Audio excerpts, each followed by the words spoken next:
Hello everyone, thank you for listening to my story. If you haven't fallen asleep yet, you might as well listen to this story, and maybe you will fall asleep soon. Before listening, please like and subscribe first. Of course, the premise is that you really like my content. If you have any thoughts or feelings, please leave a message below. Your opinions will really help me grow. Okay, enough chit-chat. Let's get started. The heavy rain hit the tin roof of Vancouver Harbor like someone had thrown a handful of broken glass overhead. Patrolman Old John's rain boots sank into the accumulated water. He stared at the thing floating out from the gap in the container, and his Adam's apple moved. It was a male corpse. His face was swollen. His skin looked like it had been splashed with sulfuric acid, and his facial features were as blurred as a rotten tomato. "The forensic doctor is here." The voice of intern Jia Tang exploded from behind. Maya Chen, wearing rubber gloves, hovered over the body for 3 seconds. She squatted down and gently touched the neck of the deceased with her rubber-gloved index finger. She said, "The degree of rigor mortis is moderate. The time of death was 12 to 14 hours ago." Rain dripped down the brim of her baseball cap and into her collar, but she seemed not to notice. She continued, "The injection hole is in the antecubital fossa." Eleanor Carter's welly stomped through the puddle and came to rest on the other side of the body. She didn't hold an umbrella. Her black windbreaker was clinging to her back, and water was dripping from the ends of her hair. She asked, "What was the cause of death?" "An overdose of neurotoxin." Maya flipped open the dead man's eyelids, and his pupils were dilated like ink spots. She continued, "But the facial damage was caused after death." She pointed to the right cheek of the corpse. "The corrosive agent was poured from this angle. The murderer was standing to the right of the dead man at the time." Eleanor bent down. The deceased was wearing a faded dark blue hoodie, with pilled cuffs, and dark yellow mud stains on the soles of her shoes. The soil in Vancouver Port was dark brown, the same kind of soil she had seen on farms at the foot of the Rocky Mountains. "Not from here," she whispered, her fingertips brushing the dead man's right wrist.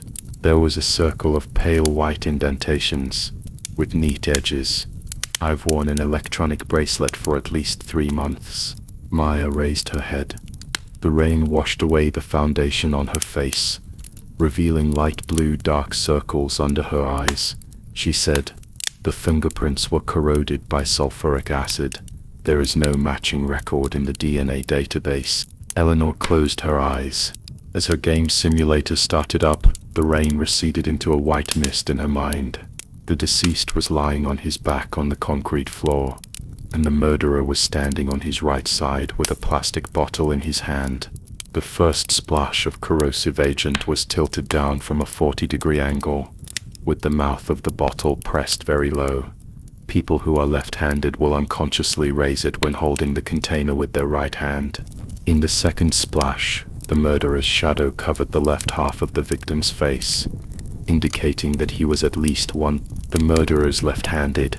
She opened her eyes, water beads hanging on her eyelashes, and continued, "And he understands anatomy." She pointed to the injection hole in the body's elbow. It was injected between the median nerve and the brachial artery. It didn't hurt the vital parts, so that the deceased could feel the toxin's effect while awake. Maya's tweezers suddenly stopped. She lifted the dead man's hair from the nape of his neck, where a 2-centimeter scar shaped like a twisted maple leaf ran. "The shipping company's logo," she said. She pulled a tablet from her toolbox, swiped the screen quickly, and continued, "The Harper Line emblem is almost identical to this." The tip of Eleanor's pen poked a hole in the notebook.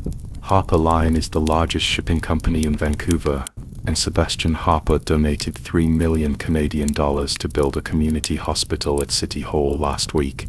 "The surveillance footage is here." Xiao Tang ran over holding a tablet. The footage showed the port at 2:17 in the morning. A man in a black baseball cap was squatting next to a container, his back hunched. As the camera zoomed in, the shadow of the hat brim just covered his face. Check Harper Line's freighter routes for the past 3 months. Eleanor stuffed the notebook into the inner pocket of her windbreaker and continued, especially those traveling to and from the US-Mexico border. At 10 o'clock in the evening, only one desk lamp was left on in the Serious Crime Squad office. There was a brown tea stain on the bottom of Eleanor's coffee cup, and the missing persons files were piled up like a small mountain. When she turned to the third book, the man in the photo made her tighten her fingers. He had a crew cut, a mole on his left eyebrow, and his facial features were 87% identical to the deceased's before he was mutilated. The file reads, Michael Hawke, 34, construction worker, disappeared in Vancouver's Chinatown 2 weeks ago. The phone vibrated on the table, indicating an international call from the Los Angeles Police Department. Eleanor picked up the phone, and the other party said in English with a California twang, Detective Carter, we have a case here, and may need your assistance. When the photo came, her breathing paused for a moment. The man on the screen also has a buzz cut and a mole on his left eyebrow, and looks exactly like Michael Hawke. The missing person is Liam Hawke. The voice of the Los Angeles police detective came through the sound of electricity. He is a construction contractor. He hasn't been to the construction site for 3 days. His girlfriend said that he kept cleaning his phone before he disappeared, and kept saying debts have to be paid off. Eleanor dug her nails into her palms. She stared at the two almost overlapping faces, and suddenly remembered what Maya said in the afternoon. The DNA of that corpse is a little strange. It's still raining outside the window. She turned off the desk lamp. In the shadow, the last page of the notebook had the words, identical twins, written on it. The ink was smudged by the coffee, like a blur of blood. The sound of a cleaner mopping the floor came from the corridor. Eleanor's phone suddenly lit up. It was a text message from Maya. The DNA comparison results are out. The deceased and Michael Hawke are not related by blood. She stared at the text message, her fingers hovering over the keyboard, and finally replied with just I know. As I turned to leave, I caught a glimpse of the missing file on my desk in the column for Liam Hawke's place of origin. It said Tijuana, Mexico. The wipers drew 2 arcs on the windshield. Eleanor parked her car downstairs of the apartment building. In the rearview mirror, the neon sign of Harper's Shipping flickered in the rain, like a pair of eyes staring at her. The phone vibrated again. It was the Los Angeles detective who sent a voice message. Hawke's girlfriend said that he always checked the weather forecast for the US-Mexico border before he disappeared. By the way, guess who the last call record on his phone was to? Harper Shipping's Vancouver headquarters. Eleanor's knuckles turned white from cracking. She looked up out the window. In the heavy rain, a cargo ship was blowing its whistle and sailing out of the port. The 3 letters Harper on the hull were shining in the rain. The file on the passenger seat was blown open by the wind, and the photo of Liam Hawke fell to the ground. The man in the photo was smiling, and the mole on his left eyebrow glowed light red under the flash, strangely overlapping with the shipping mark on the back of the neck of the corpse at the port. The Los Angeles Police Department received a call at 10. Clara Santos's voice was tearful. Liam hasn't been to the construction site for 3 days. His cell phone is off, and the apartment door is locked from the inside. Lucas Romero slammed his coffee cup onto the table. He had just finished an all-night interrogation, and his eyes were bruised. But when he heard the words "the construction contractor is missing," the hairs on the back of his neck stood up. There had just been 2 cases of construction site equipment thefts in the area last week, both related to the new terminal expansion project that Harper Shipping had taken over. The apartment is in an old building in the Santa Monica area. Clara's hand holding the spare key was shaking, and the metal teeth scraped against the keyhole, making a sharp sound. The moment the door opened, Lucas's shoe tip kicked something. It was half a tube of cell phone cleaner, which rolled under the shoe cabinet. He's been cleaning his phone a lot lately. Clara twisted the sleeves of her beige sweater, cleaning the screen, the key seams, and even poking the camera with a cotton swab. I asked him if he had a virus, and he said, Her Adam's apple moved. He said, "They're targeting you." Lucas's eyes swept across the living room. The laptop was on, and the screen was a blank recycle bin. There was an empty passport holder on the coffee table. In the drawer of the bedside table, driver's licenses and social security cards were neatly stacked, but the birth certificate from Tijuana, Mexico at the bottom was missing. He had seen a similar missing pattern in the missing persons system yesterday, usually related to smuggling or false identity. There was a crumpled note at the foot of the bed. He bent down to pick it up, and 2 words appeared in the ink. "Don't look for me. Old debt." Lucas flipped through the chat history Clara handed over. The last one stopped at 2:17 in the morning. 3 days ago. Liam said, "Old debt needs to be settled. Do you know what it is?" He said it was for construction. Clara dug her nails into her palm. "But last week he dug out my grandmother's silver bracelet and said, 'Just in case you need it.'" Lucas's thumb rested on the top of the chat box. The date shows that the time when Liam started wiping his phone frequently coincided with the time when Harper Shipping launched a freighter route along the US-Mexico border. He took out his cell phone and said, "I need Interpol's assistance. It's a transnational missing persons case. The fluorescent lights at the Vancouver Police Department are so blinding that they hurt your eyes." Eleanor dragged her mouse back and forth between 2 photos. One was a facial reconstruction of the deceased before he was disfigured, and the other was a photo of Liam sent by Lucas. The crew cut, the mole on the left eyebrow, and the curvature of the jawline have a 92 behind the ear. She pointed at the camera of the video call. There is a light brown mole behind the right ear of the deceased. The location, Liam has one too. Lucas's voice came from California, with sirens wailing in the background. "I just had Clara confirm it, and even the size is the same." Eleanor's pen made deep scratches on the whiteboard. She remembered the body in the morgue, with a faint toe on the back of its neck, like a shipping company's logo. And Maya said it might be a scab from an old wound. "Re-extract the deceased's DNA," she said into the intercom, "and send it to the national database for in-depth comparison, with a focus on identical twins." The smell of concrete wafts through the construction sites in Los Angeles. Foreman Mao Zhang spat out the grass stem in his mouth. Hawk came to supervise last month and said that Harper wanted to expand the dock, and the foundation had to be dug 2 meters deeper. He squatted down and knocked on the ground. "You said he was missing a few days ago," he asked me. "Is it noisy when a cargo ship docks at night?" Lucas rested his fingers on his chin. The Harper Line cargo ship, the dock at the US-Mexico border, and the missing construction contractor. The 3 lines intersected into one point in my mind. The printer in the Vancouver Medical Examiner's office beeps. Maya rushed in holding the test report. The DNA similarity between the deceased and Liam Hawke is 99 to 99%. They are identical twins. Eleanor rested her knuckles on the edge of the table. She thought of the last call record on Liam's phone. Harper Line's Vancouver headquarters. The tattoo on the back of the dead man's neck. And Maya's words that the neurotoxin is blue tail, commonly found on the Mexican black market. "This is not a coincidence," she told Lucas in the video. "Someone is changing their identity." Lucas poked a hole in Harper Shipping's profile with his pen. I looked up Sebastian Harper's background. His father ran an orphanage in Tijuana 20 years ago. Liam's birth certificate. Eleanor interrupted suddenly. Tijuana orphanage. Identical twins. Missing documents. 2 voices rang out at the same time. Harper. Outside the window. A cargo ship at the port of Vancouver sounded its horn. Eleanor looked at the reflection of the Harper on the hull, and took out her gun to check the magazine.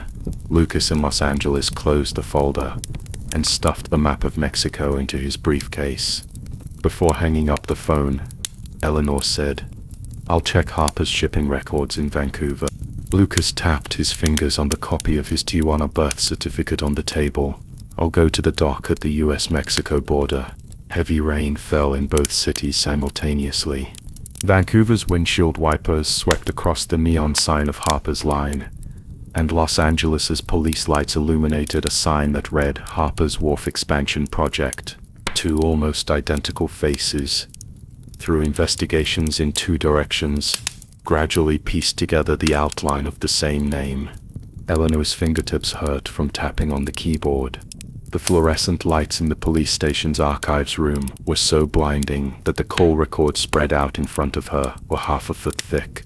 Liam Hawke started 6 months ago 3 times a week at 2:17 in the morning.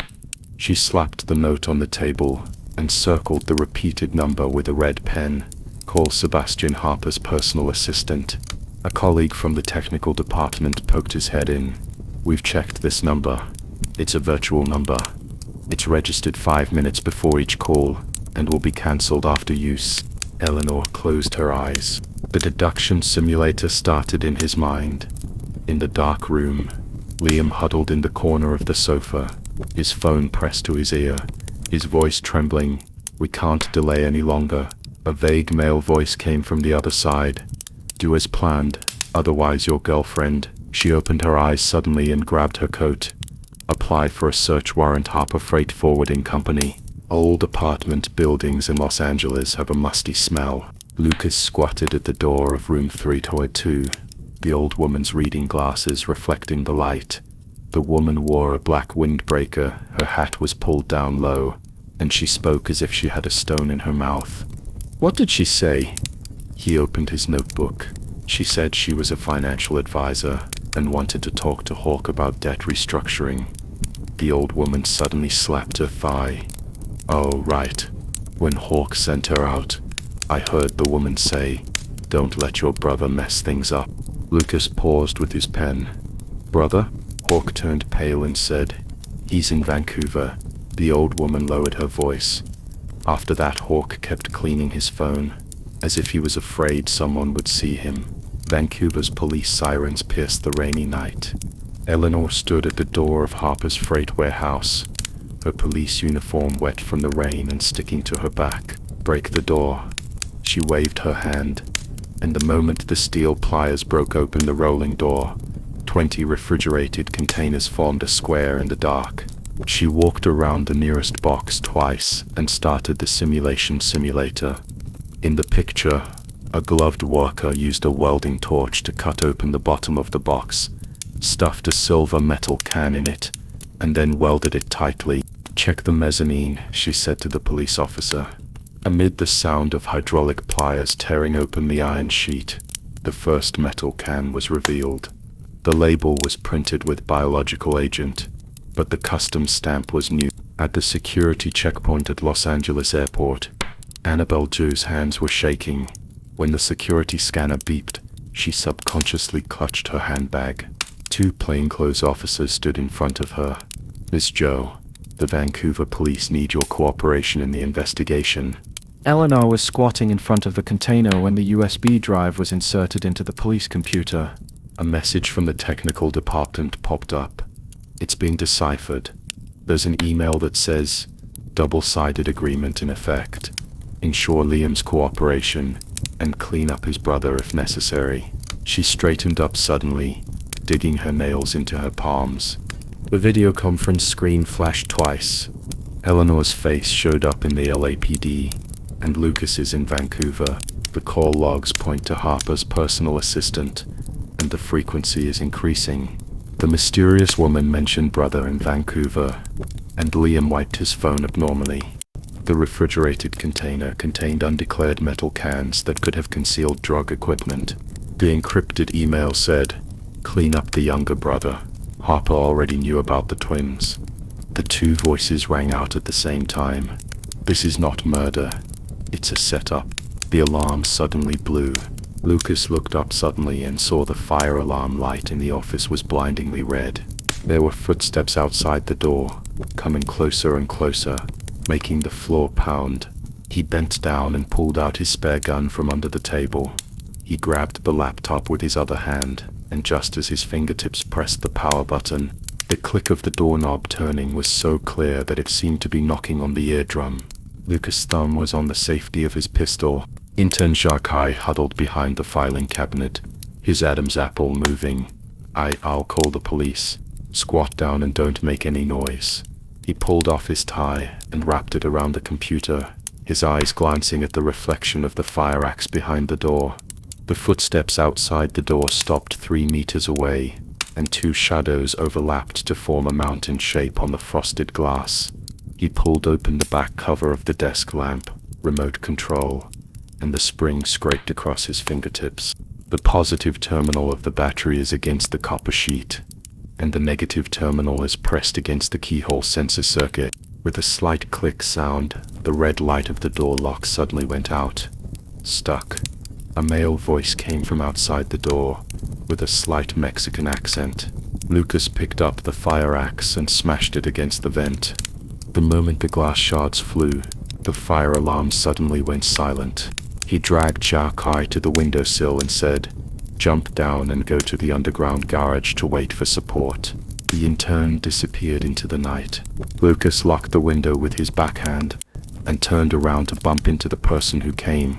The man in black swept his wrist with his rubber stick, and his service pistol fell to the ground with a clang. He bent down and hit the other person's abdomen, but another hand grabbed the back of his neck and pressed him against the wall. Looking for Hawk, the other person leaned closer, and the stinky smell of tobacco penetrated his nose. It's too late. Lucas pushed his knee into the opponent's crotch and took advantage of the moment when he staggered to reach for the lighter on the corner of the table. The gas line was next door. He swung out his lighter, and a blue flame licked the wires. The explosion caused dust to fall from the ceiling. He grabbed his computer and rolled it under the table, while his cell phone vibrated in his trouser pocket. It was Victor calling. "Old Lou, the surveillance camera in your office was hacked. Check the USB drive for fragments." Lucas wiped the blood from the corner of his mouth. The sooner the better. The fluorescent lights at the Vancouver Police Department are so bright that they hurt your eyes. Eleanor's phone screen flickered on and off, the last text message flashing in the dialog box. "Tijuana." She grabbed her coat and rushed to the parking lot. As her windshield wipers cleared the water, a call came in from Border Intelligence. Harper's Poseidon was scheduled to dock tomorrow morning, and there are 7 blank pages in the loading list. Turn on satellite tracking. She stepped on the accelerator, and the tires left scorch marks on the slippery road. "Notate me before you stop." In the corridor of a Los Angeles hospital, Lucas rips off the band-aid that the nurse is about to put on. Victor's tablet was placed on the bedside table, with green codes flowing like a river. The funding chain traced to the Grey Snake Gang account. Annabelle's encryption algorithm. He pushed his black-framed glasses. It's the same as the military leak case 3 years ago. There's someone behind Harper. Lucas stroked the scratches on the edge of the computer. "What about Eleanor?" The communicator suddenly rang, and Eleanor's voice mixed with the sound of the wind. "The Poseidon is off the coast of Tijuana. The AOS signal was turned off 20 minutes ago. The official procedures are too slow." Lucas stuffed the tablet into his backpack. "I'll fly to San Diego, and you'll transfer in Vancouver. We'll meet in the border town." Clear. A night fog in Tijuana flows over the seawall. The searchlight of the Poseidon cut through the darkness like a one-eyed monster. There was a metallic clanging sound below deck, like someone hitting an iron box with a wrench, or like some kind of secret signal. When Clara turned on the last night light in the kindergarten, the phone in the living room suddenly rang. The ringtone of the old landline phone was particularly harsh in the empty house, and the caller ID showed a string of garbled characters. She stared at the screen for 10 seconds, then reached out and pressed the answer button. "Hello?" In the background, the sound of waves mixed with vague breathing. "Mrs. Hawke." The man's voice was hoarse, like sandpaper grinding on iron. "Do you want to see your boyfriend?" Clara's fingertips trembled like a sieve on the phone. "If you want Hawke to live, delete all the police interrogation records." The voice processed by the voice changer was as unpleasant as a rusty gear. "If you dare to look through his phone again." The sound of the waves suddenly became louder, mixed with a vague crashing sound. What you heard was his bones hitting the wall. She bit her lip until it hurt, staring at the note Lucas left on the coffee table. Any unusual communications? Send the recording to harpercaselpd.gov and attach the coordinates. The receiver hurt my ear. She took out a miniature recorder from her pocket and pressed a thumb on the switch, her nails almost digging into her flesh. Do you understand? I understand. Her voice trembled. I promise. Clever. The busy tone when the phone was hung up hurt my eardrums. Clara stumbled towards the desk, and the recorder fell onto the keyboard with a bang. When uploading the file, the cursor spinning in circles made her heart skip a beat. It was not until the green pop-up window of Send successfully popped up that she dared to type in the body of the email, I know where he is. The musty smell of Tijuana's underground warehouse went down Liam's throat. The electronic shackles made his wrists red, and the flowchart on the wall was marked with a red pen. Twins identity replacement. December 15th, and there were 3 exclamation marks around the brother's ID photo. The footsteps of guards rose and fell in the corridor, and as he counted the 3rd shift change, his fingernails dug into the loose bricks and the cracks in the wall. As a building contractor, he knew the wiring of old warehouses like this very well. The iron nail hidden in the sole of the shoe pried open the power transmission pipe, and the moment the copper wire wrapped around the positive and negative poles, sparks flew with a sizzling sound. The lights on the entire floor crackled and exploded, and the sound of alarms tore through the darkness. He cut the shackle cord and climbed up the ventilation duct, his elbows bleeding from the rust. The wind from the abandoned fishing port is filled with the smell of fish. Eleanor's combat boots rolled over the broken shells, and Lucas tossed her the camouflage maintenance suit. Julio said 3 ice trucks recently came into Dock B. The Mexican border guard parted the gun on his waist and said, the blank page of the cargo manifest of the Poseidon is the same size as the drug box I intercepted last year. He pointed to the dark freighter in the distance and said, the tide will rise in 20 minutes. They want to take advantage of the high waves to ship out the goods. Lucas checked the miniature camera and said, Eleanor and I will sneak into the maintenance team, and you lead the team to guard the exit. Don't keep me waiting too long. Julio grinned, revealing a gap where his front teeth were missing. I don't want to collect your bodies again. Liam was crouching in the toilet of an abandoned gas station when his battered cell phone vibrated in his pants pocket. The moment the screen lit up, he saw the caller ID clearly. Clara's number. Hello? He lowered his voice. Liam. Her voice was sobbing, and it made his eyes warm. I'm on Dock Road, driving a silver Honda. Bang. The phone was suddenly snatched from behind. 2 men wearing black hoods kicked open the cubicle door and hit his knees with iron bars. Liam stumbled and knocked over the sink, shards of glass piercing the back of his hand. Run. One of them grabbed his hair. The boss said to hold on tight. The sound of screeching brakes was heard. The silver Honda crashed through the iron gate of the gas station with a bang, and the passenger window was lowered. Clara held up the pepper spray and shouted at him, "Get in the car." Liam lunged forward with all his might. As soon as the car door was closed, the rear window cracked with a click, and spiderweb-like cracks appeared. Clara stepped on the accelerator, and the tires left scorch marks on the ground. He grasped her shaking hand, the smell of blood mixed with the scent of jasmine in her hair. "My brother died for me." She turned to look at him, tears hanging on her eyelashes. "I know." The cold air in the cargo hold of the Poseidon made Eleanor's nose hurt. Lucas used a dagger to cut open the top seafood box, and the neatly stacked white powder underneath glowed coldly under the flashlight. He took out his phone to take a picture, and the camera suddenly stopped when it swept past the corner. "Look at this." He pointed to a hidden camera on the bulkhead. Someone's live streaming. The 2 people moved closer, and the blurry picture gradually became clear. Sebastian sat in a leather swivel chair, with the night view of Tijuana behind him. The buyer requested early delivery. As for the scapegoat, He held up a death certificate.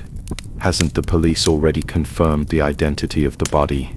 The scene suddenly switched to Liam's ID photo and a comparison with the male corpse in Vancouver. Sebastian drummed his fingers on the table. By the time they discover the twins' secret, he looked up and smiled at the camera. It will be too late.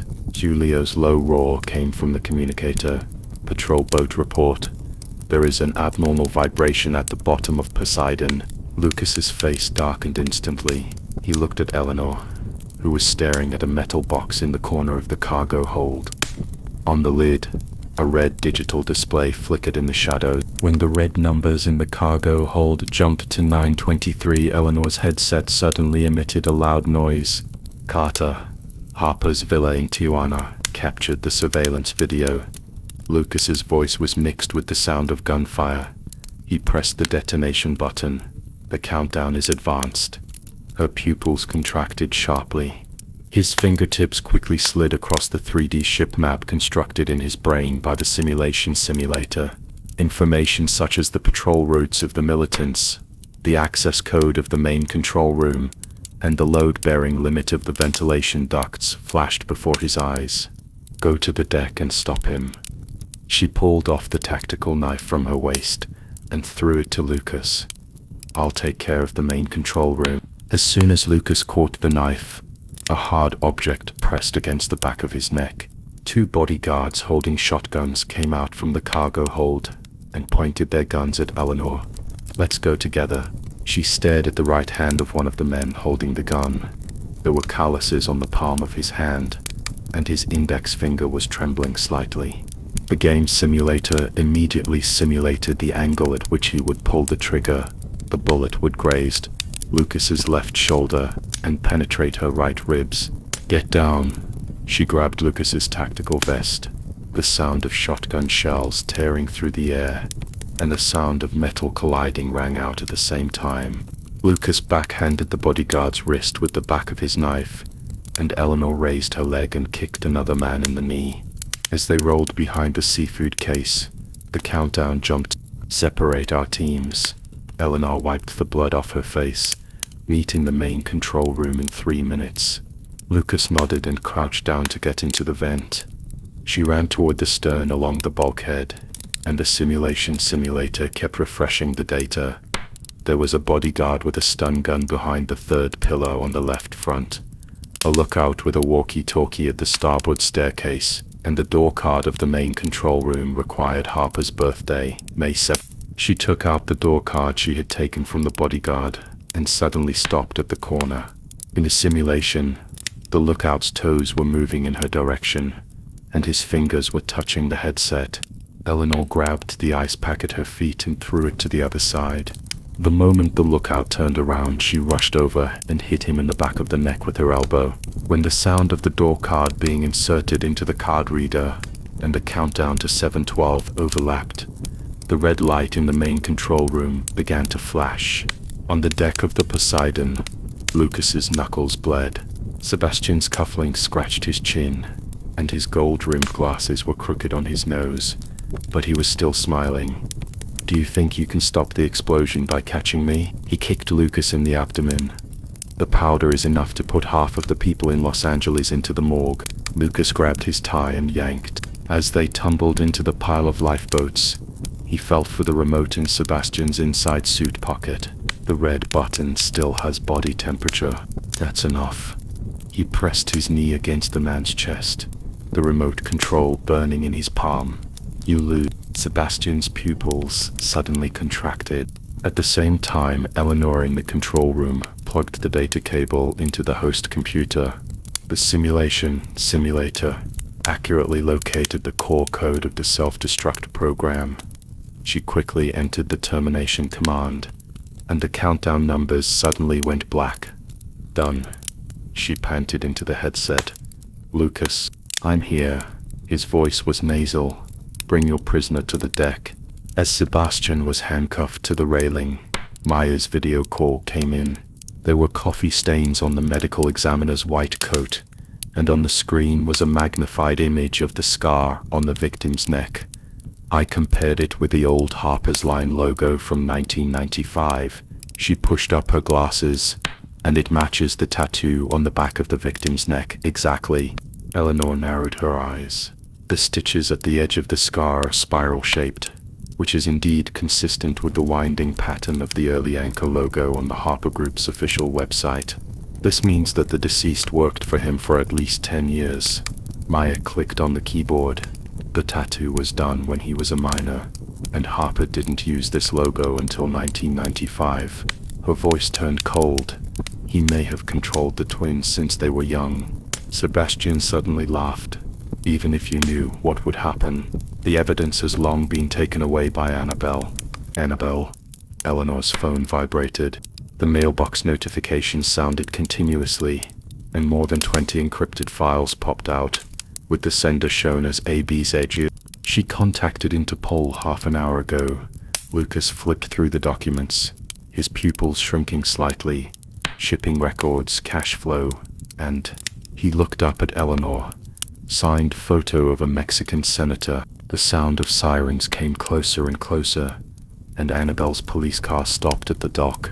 She was wearing a beige suit and handcuffed, but she still stood straight. As she passed Eleanor, she paused. The secretary knows best. Her voice was as light as a sigh. "What do you mean?" Lucas demanded. She just smiled and said, "You will understand once you read all the information." 3 days later, the wind from Vancouver Harbor carried a salty, fishy smell. Eleanor looked at the dolphins jumping out of the sea, and her cell phone vibrated in her palm. Harper has officially filed a lawsuit. Lucas's voice was full of laughter. Liam and Clara flew to Boston today and said they wanted to open a bakery. Where's Annabelle? The Interpol immunity agreement is still going through the process. He paused. Among the materials she gave me, there is an encrypted document that requires the two of us to decrypt together. Together next time together.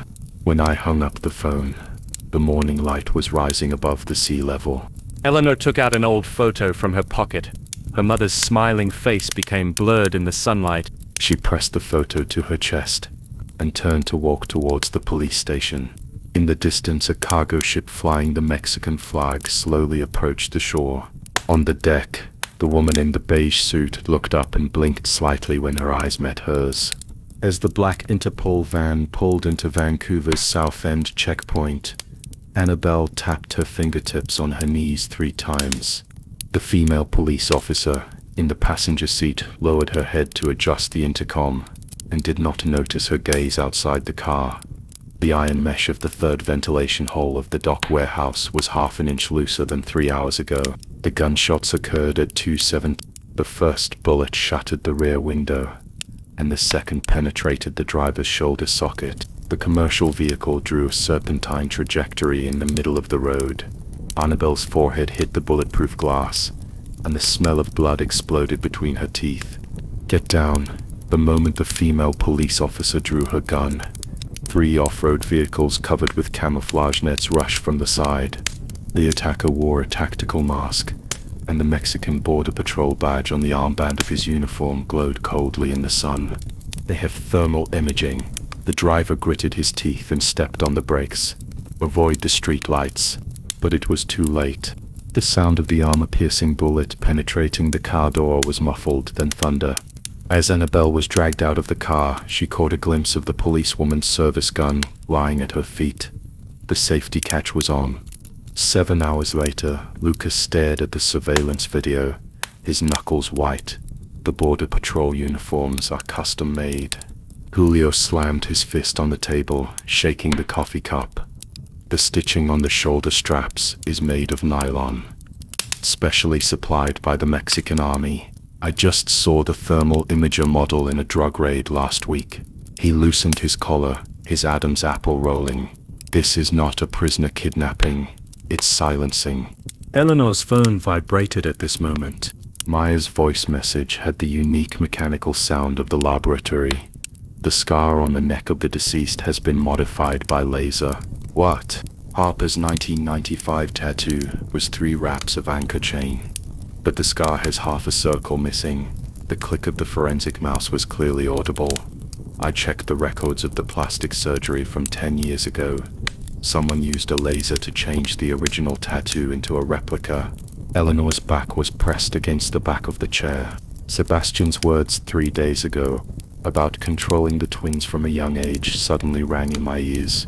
If the deceased was a fake brother, then the real one. Lucas, check Harper Group's overseas adoption records for the past 5 years.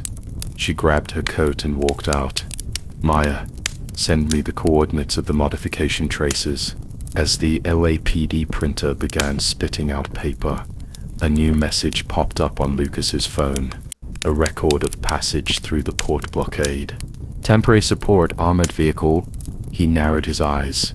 The license plate is fake, and the driver's fingerprint is not found in the system. He called Eleanor.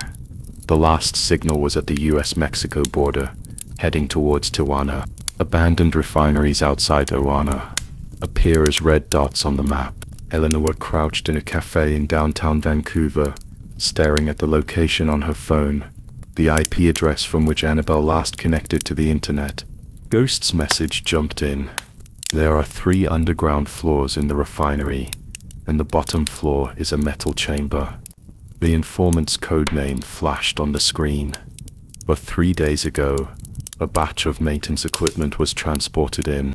She fished out the old photo of her mother and ran her fingertips over the creases along the edge of the photo. My mother was also in such a maintenance equipment and was left at the Mexican border forever. Do you need weapons? Ghost added. Eleanor pressed send. I want the thermal imager. The lighting in the metal chamber was a cool white. Annabelle's wrists were left with red marks from the chains, and the laptop in front of her began to beep. The countdown showed 03:59:58, and the title in the center of the screen was blood red. There is more than one truth. She looked down at her feet. The female police officer's service gun was lying quietly in a shuttered car window. In an apartment somewhere in Los Angeles, Victor Chen took off his headphones. The 3 computers in front of him lit up at the same time. Received an encrypted data packet from Tijuana, Mexico. He smiled as his fingers hovered over the keyboard. It's finally here. As Victor's fingertips flew across the keyboard, the 3rd computer suddenly beeped. He pulled off one earphone and stared at the garbled code that popped up. Hidden in the string of encrypted data was a file with the suffix, "Here's what Lucas wants." He licked his dry lips and quickly called up the decryption program. Fluorescent blue code scrolled on the screen. 3 minutes later, an electrical noise came from the computer speakers, followed by a vague male voice. The Grey Snake Gang's dock will be cleared at the end of the month, and the Obsidian people will bring new goods. The twins are just the beginning, and the Mirror Project needs more samples. Victor's fingers paused. He hit the pause button, grabbed the phone and called Lucas. Guess what I dug up? The 2 gangs are going to merge, and they mentioned the Mirror Image Project, saying the twins are the start. At the Los Angeles Police Department, Lucas is staring at photos of fake license plates in the port blockade. He squeezed his phone tightly. Send me the audio. It has been sent. Victor's voice suddenly dropped. Also, there is a note in the file. Harper's scapegoats are not enough. We need to find more obedient ones. Lucas's back teeth were sore from biting his teeth. He stood up suddenly, and the chair made a harsh sound on the ground. Contact Eleanor, and ask her to check the connection between Harper Group and Obsidian. At the same time, the aroma of fishbowl soup was wafting through the night market in Vancouver's Chinatown. Eleanor huddled behind the stall, her eyes scanning the man in the leather jacket across from her. It was the ghost. A list. He pushed a crumpled piece of paper over. Obsidian's protectors, from customs to immigration. 7 names. Eleanor glanced at the last name on the paper, her Adam's apple moving. Aren't they drug dealers? Drug dealers are pawns. Ghost took out a chip the size of a fingernail. This is where their funds flow. Remember, Obsidian is not a gang. It is a parasite in the state machine. The moment the chip touched her palm, Eleanor remembered what Maya had said about laser scar removal. She clutched the chip tightly. What is the mirror plan? The ghost pupils shrank. He suddenly stood up and blended into the bustling crowd. Go ask the woman who is imprisoned in the refinery. In the Los Angeles apartment, Clara's phone screen lit up. Attached to the anonymous email was a yellowed photo of two boys in blue and white school uniforms, with their arms around each other, with Liam and Ethan, 12 years old, written in the lower right corner. The message contained only one line: "Scapegoat. He is the first test subject." Clara's fingers were shaking. She grabbed her car keys and typed, "I'm going to Tijuana," while texting Lucas a picture. Lucas called immediately. "Too dangerous. Liam's brother is underground at the refinery." Clara pulled off her earrings and stuffed them into her bag. "I want to know what they did to him." She hung up and put her phone on airplane mode. At the Vancouver Major Crimes Office, Eleanor inserts the chip into the computer.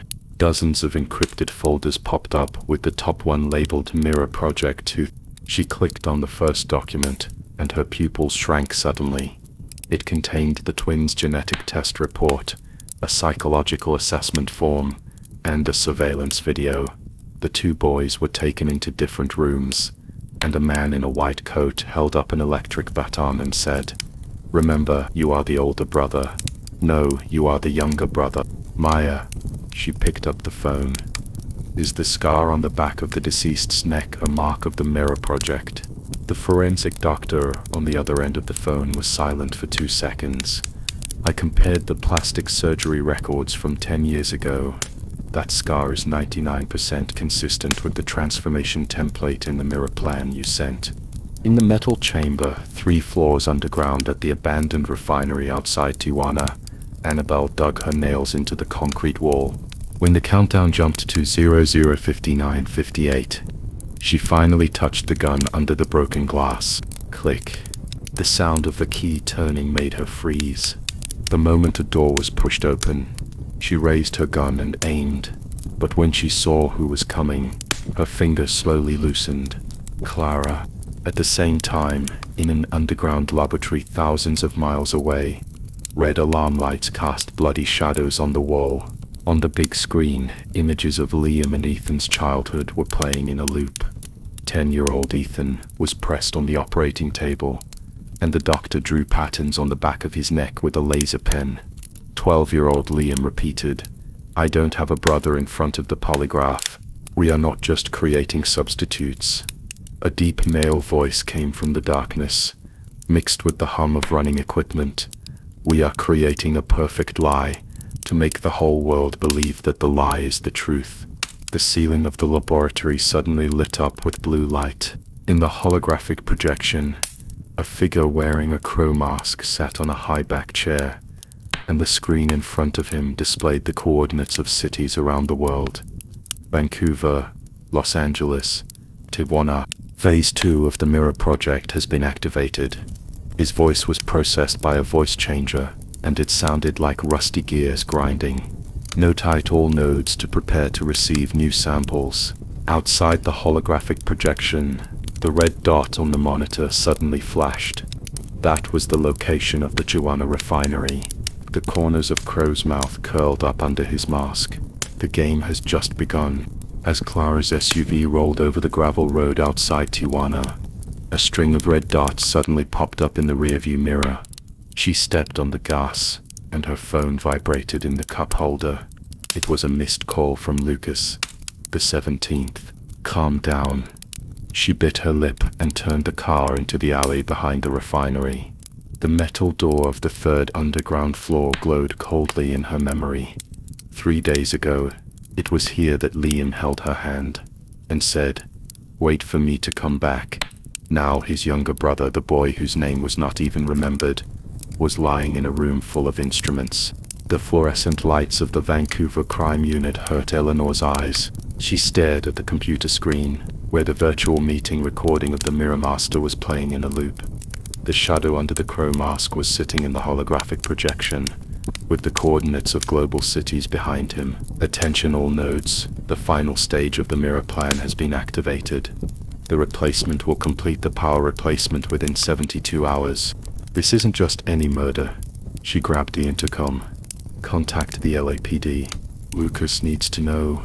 I already know. Lucas's voice came from the other end of the phone, with dense gunfire in the background. We just intercepted this video. Ghost said there were 3 patrol teams outside the laboratory. He paused for 2 seconds. Clara went to Tijuana, and the location shows that she is near the refinery. Eleanor's fingers paused on the keyboard. On the screen, the shadow of the mirror owner raised his glass and said, "When the whole world believes that the substitute is the real person, the real power lies in the hands of those who created the lie." On the 5th floor, underground in the laboratory, Liam's leather shoes crushed a piece of glass. He moved along the wall, the red light of the electronic access control system, creating cracks on his face. This was the core archive area. He had seen the surveillance footage 3 days ago of his brother Ethan being pressed on the operating table. In the 3rd row of the filing cabinet, a metal box labeled Hawk Eason was covered in dust. He opened the lid, and a stack of photos fell out. 12-year-old Ethan had an electric baton pressed against the back of his neck, and the doctor used a laser pen to draw patterns on his skin. 14-year-old Ethan repeated, "I am Liam Hawke," in front of the polygraph. 18-year-old Ethan stood at the Vancouver port, holding Liam's work badge in his hand. They started when they were 12. Liam's Adam's apple rolled as he tore off a page from his notebook and wrote on the back of the lab report with a pen, "I have to get him back." The edge of the page was stained with his blood from when he knocked over the reagent rack just now. Bang! Gunshots were heard overhead. Liam's head snapped up. It was the light of Lucas's tactical flashlight. He stuffed the note into his shirt pocket, grabbed a fire axe from the corner, and rushed towards the direction of the gunshot. Outside the laboratory, Lucas was changing magazines against the concrete wall. Ghost, a cross-border informant, had blood seeping out of his tactical vest, and he was cursing in Spanish. The 3rd group will outflank from the east. He threw a flash bomb. "Go cut off the main power supply, Eleanor needs time." Lucas ducked into the switch room. A bullet just grazed his ear. He opened the electrical box and cut the 3 red wires. The alarm suddenly changed tone and the entire laboratory fell into darkness. "Well done." Eleanor's voice sounded in the communicator with a rare tension. "The simulator shows that there are still 47 seconds between guard changes." She took out a tactical knife and cut the barbed wire of the ventilation duct. "Prepare to receive the coordinates." When the emergency lights in the control center came on, Eleanor was already standing in front of the console. She input the mirror plan key provided by Maya, and the real-time positioning popped up on the screen. The signal source of the Mirror Master was on the 7th floor underground. The command room. "Detective." The voice processed by the voice changer exploded from the loudspeaker, "Welcome to the end." The door of the command room opened automatically. Crow Mask sat in a high-back chair. The screen in front of him was showing Clara rummaging through the basement of the refinery. "I can give you 2 choices. Destroy all evidence and leave safely with your companions, or continue to track down." He pointed to the countdown on the screen. "There are 3 minutes left, and the laboratory self-destruction program will be activated." Eleanor's fingers rested on her pistol. She saw on the screen that Liam was rushing out of the archive area, holding a boy covered in blood. Lucas and Ghost were helping Clara run towards the exit, and the password box at the feet of the Mirror Master was sealed with a label that read, "Mirror Project Final List." "We're not here to negotiate." She pulled the trigger. The bullet shattered the console, sparks splashing on Crow's mask. "I'm here to end this." The explosion came faster than the countdown. The gust of air knocked Eleanor over, and she hit the wall, her vision blurry. Suddenly, someone grabbed her wrist. It was Lucas, with a bloody cut on his left cheek. "Go. The passage is going to collapse." Liam's figure gradually became clear in the thick smoke. The boy in his arms closed his eyes, the scar on the back of his neck glowing blue in the firelight. "Ethan, he's not breathing." His voice was as hoarse as sandpaper. As they stumbled out of the underground tunnel, morning light was rising over the hilltops of Tijuana. Black smoke rose from the direction of the laboratory, and the hum of electronic equipment could be faintly heard from the wreckage. An undestroyed ship was flashing, and the red light reflected the words, "Mirror Plan. Endgame." Lucas helped Eleanor sit down and took out the first aid kit from his tactical bag. In the distance, Clara hugged Liam and Ethan, tears dripping on the backs of the boys' cold hands. "Is it over?" Eleanor asked softly, looking at the ruins. Lucas said nothing. He looked at the drone that suddenly flew across the sky, its camera aimed at the battlefield.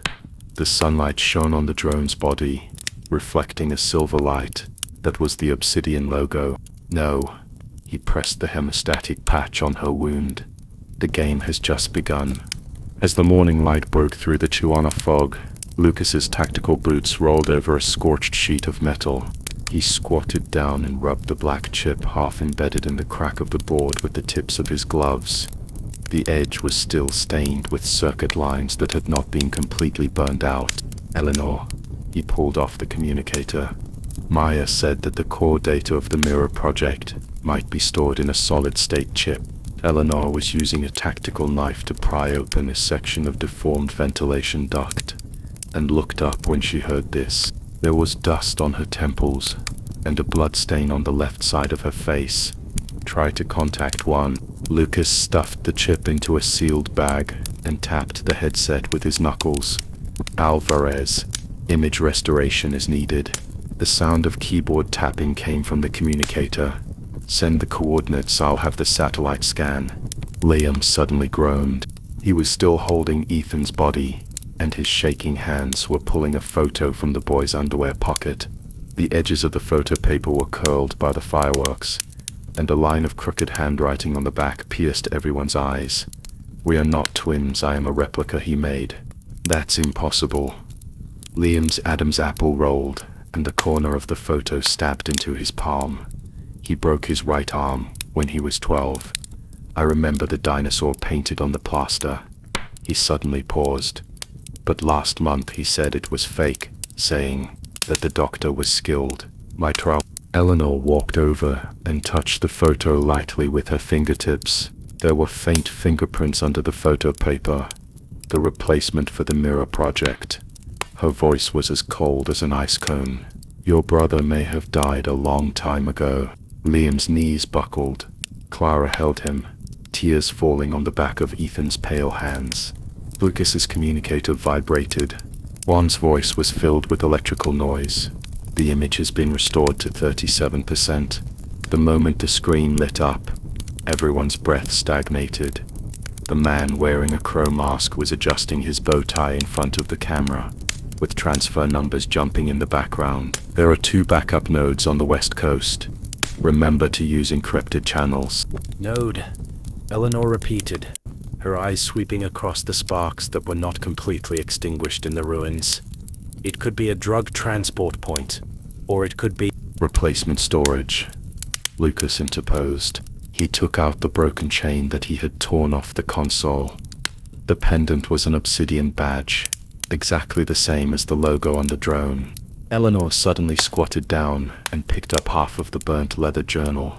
Only half of the word "Cyan" image is left on the gold-stamped Mirror Project on the cover, but the inner pages are surprisingly complete. She quickly flipped through the pages and stopped at the 3rd stage list page. The names of politicians, businessmen, and law enforcement were densely packed. The last line made her pupils shrink. "Senior advisor to the Los Angeles Police Department, James Coleman." Coleman. Lucas leaned over to watch. The old guy was on TV last week preaching against cross-border crime. He pinched the back of his neck. "He has to go back to Los Angeles. I'll stay in Tijuana." Eleanor closed the journal, her knuckles white. The simulator shows that the owner took 2 encrypted notebooks with him when he evacuated. She closed her eyes, and a 3D simulation image appeared in her mind.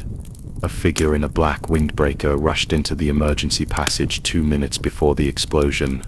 He didn't run to Mexico City but to San Diego. The communicator rang again. Juan's voice was urgent. Decoded the virtual conference server in Quebec City. A blurry face comparison picture popped up on the screen. 92% similar to Canadian federal MP Robert Kane. Eleanor stared at the screen, digging her nails into her palms. Robert Kane pushed for a bill to simplify shipping inspections at the Canada-US border 3 months ago. I'm going to Los Angeles. Lucas tore off the blood-stained first aid patch. Coleman's office is on the top floor of the police station. In the data center, he suddenly paused, his eyes sweeping over his tactical uniform stained with burnt ash. I need a set of technical support uniforms. Eleanor took out a miniature camera from her tactical bag and said, "Don't let him find out." As night fell over the Tijuana hilltops, Lucas's car disappeared at the end of the road. Eleanor stood in front of the ruins, and the simulator constructed a new 3D model in her mind. Crow Mask, Robert Kane, James Coleman. These names meshed like gears, forming a black net covering North America. She fished out her phone, and the screen lit up with a new message from Maya. Ethan's DNA test shows that his telomere length is 5 years older than his actual age, the result of long-term use of growth-accelerating drugs. The wind blew the burnt smell through her hair. In the distance, Clara was putting a coat on Liam, and their shadows overlapped into a blur in the moonlight. Eleanor clutched the journal tightly, turned and walked towards the temporary command center. The tail left by the Mirror Master had just shown its fangs. At this moment in Los Angeles, on the top floor of a glass-walled building, James Coleman was holding a whiskey, staring at the figure in technical work clothes, walking towards the data center on the surveillance screen. He curled the corners of his mouth and tapped the obsidian paperweight on the corner of the table with his fingertips. The pocket of Lucas's overalls was pressing against the tiny camera, and it hurt his thigh with every step he took. He lowered his head to adjust the zipper of his tool bag, and his eyes swept across the half-open door of Coleman's office, the door that always had a bronze sign saying "No trespassing" hanging on it, and now it was emitting a cold white light. The air conditioning in the data center hums. When he bent down to check the server interface, he suddenly felt a chill on the back of his neck. The camera in the monitoring room was facing his back.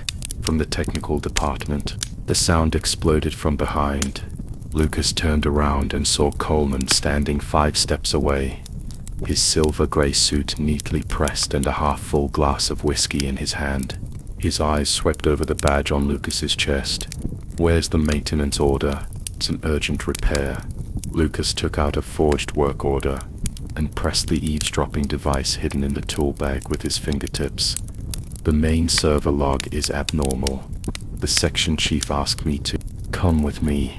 Coleman turned and walked into the office, and the tapping of his leather heels on the ground seemed to hit Lucas's nerves. "The office smells like cedar." Lucas's eyes swept across the third shelf of the bookshelf. There were photos with the mayor, a certificate of commendation for combating cross-border crime, and a half-open safe. A piece of black cable appeared in the gap of the safe, connected to the old-fashioned clock in the corner. He squatted down and pretended to check the socket, and his fingertips touched the bulge on the base of the clock. The metal casing had diamond-shaped heat dissipation holes, matching the characteristics of the encryption device described by Eleanor. "Have you seen enough?" Lucas looked up and saw Coleman leaning against the desk, his wine glass glowing amber in the light. His right hand was resting on the obsidian paperweight on the corner of the table, his little finger curled unnaturally. "This clock needs repairing." Lucas pulled out his tools. "It's not keeping the correct time." "No need." Coleman suddenly laughed. "My grandfather left it to me. It should be 10 minutes slower." He handed the glass over. "Have a drink. It's a thank you for repairing the equipment late at night." The smell of whiskey made Lucas's nose sore. As he took the cup, Coleman's thumb gently stroked his wrist, the calluses that were unique to people who had been holding guns for many years. "You've been suspicious of me for a long time, right?" Coleman's voice was as cold as ice water. "Since the Vancouver man's corpse case?" Lucas's heartbeat hurt against his ribs.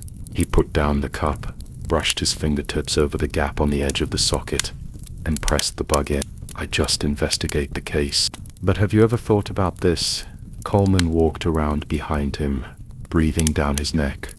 Why were you the only one who survived the explosion among so many people? Alarms exploded in Lucas's head.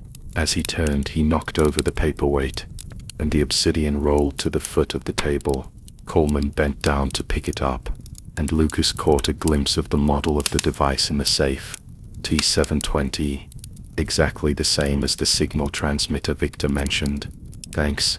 Coleman stood up and put the paperweight back on the documents. Remember to bring the repair order next time you repair the equipment. Lucas practically ran out of the office. He ducked into the stairwell and texted, T722. In Coleman's safe. The phone vibrates. Victor's reply popped up. Confirmed. This model can remotely tamper with the police portraits database. Liam's twin identity may have been manipulated. Meanwhile, the lights at the Vancouver Forensic Laboratory stayed on all night. Maya stared at the computer screen. When the progress bar of the comparison software jumped to 98%, her hands suddenly grasped the edge of the table. 92.7% similarity. She whispered the result. There were two faces side by side on the screen. One was the blurry image of the subject decoded by one, and the other was the public ID photo of Canadian MP David Langford. She clicked on the video of Langford's speech. In the picture, the congressman raised his right hand to make a V sign, with his little finger broken off at the root. Maya flipped through the lab log from 3 months ago. On the yellowed page was written, Mirror owner's characteristics. One section of the little finger on the right hand is missing. Eleanor? She picked up the phone. I need Langford's medical records for the past 10 years. On the top floor of the Los Angeles Police Department. Lucas's call was transferred 3 times. The General Administration believes that your emotional fluctuations affect your judgment. The captain's voice was exhausted. I will temporarily transfer you from this case to handle the theft case. He walked into the locker room clutching his phone, and as cold water splashed on his face, his private number suddenly rang. Operation Zero will start in 3 days. The man's voice was very low, as if it came out from underground. The goal is to replace 2 key witnesses. Who are you? The person in the mirror. The other party chuckled. Remember, be careful of the people you trust the most.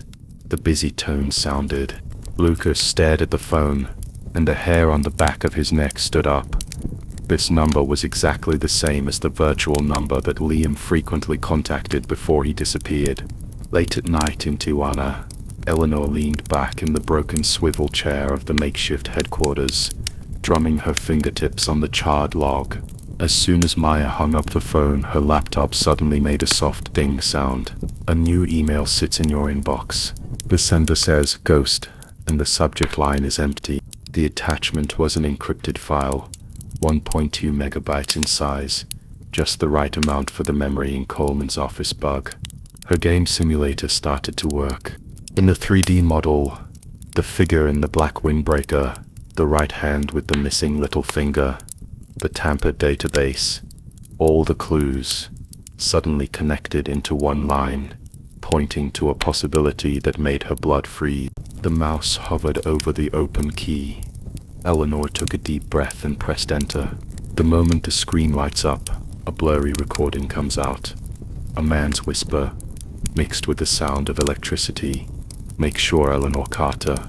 Eleanor's fingertips paused on the enter key for half a second.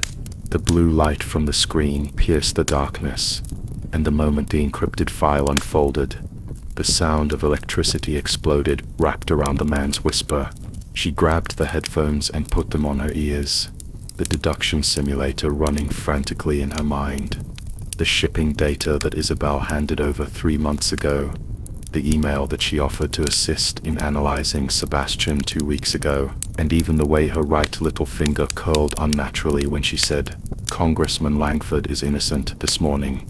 Isabel Wu, Mirror Project Canada coordinator. The male voice in the recording suddenly became clear. Make sure that Eleanor Carter's investigation focuses on the scapegoat, not the core.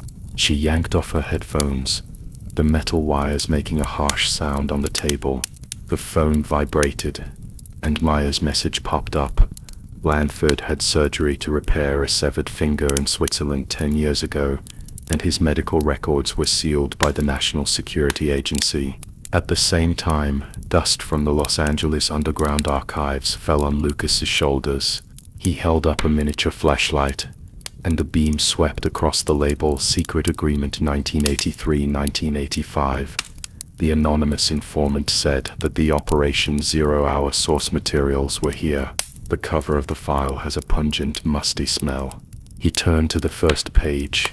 The handwriting of David Langford in the pen signature column was exactly the same as the document filed at City Hall. Another name below made his pupils shrink. Edward Coleman, the retired teacher, who was burned in Tijuana 3 months ago, was actually a biopharmaceutical expert. The autopsy report stated neurotoxin overdose. It turns out that he was not silenced. Lucas clenched the file tightly, his knuckles turning white. It was part of the plan. Clara's fingers trembled on the keyboard. She was putting the last of her shirt into a box when a voicemail popped up on Liam's brother's old computer. After the sound of electricity, the young man's voice was choked with sobs.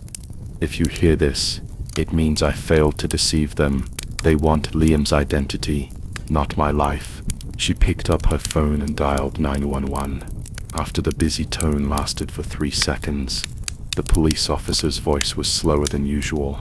"Please describe your location." "No thanks." Clara hung up and stuffed the computer into a child-proof backpack.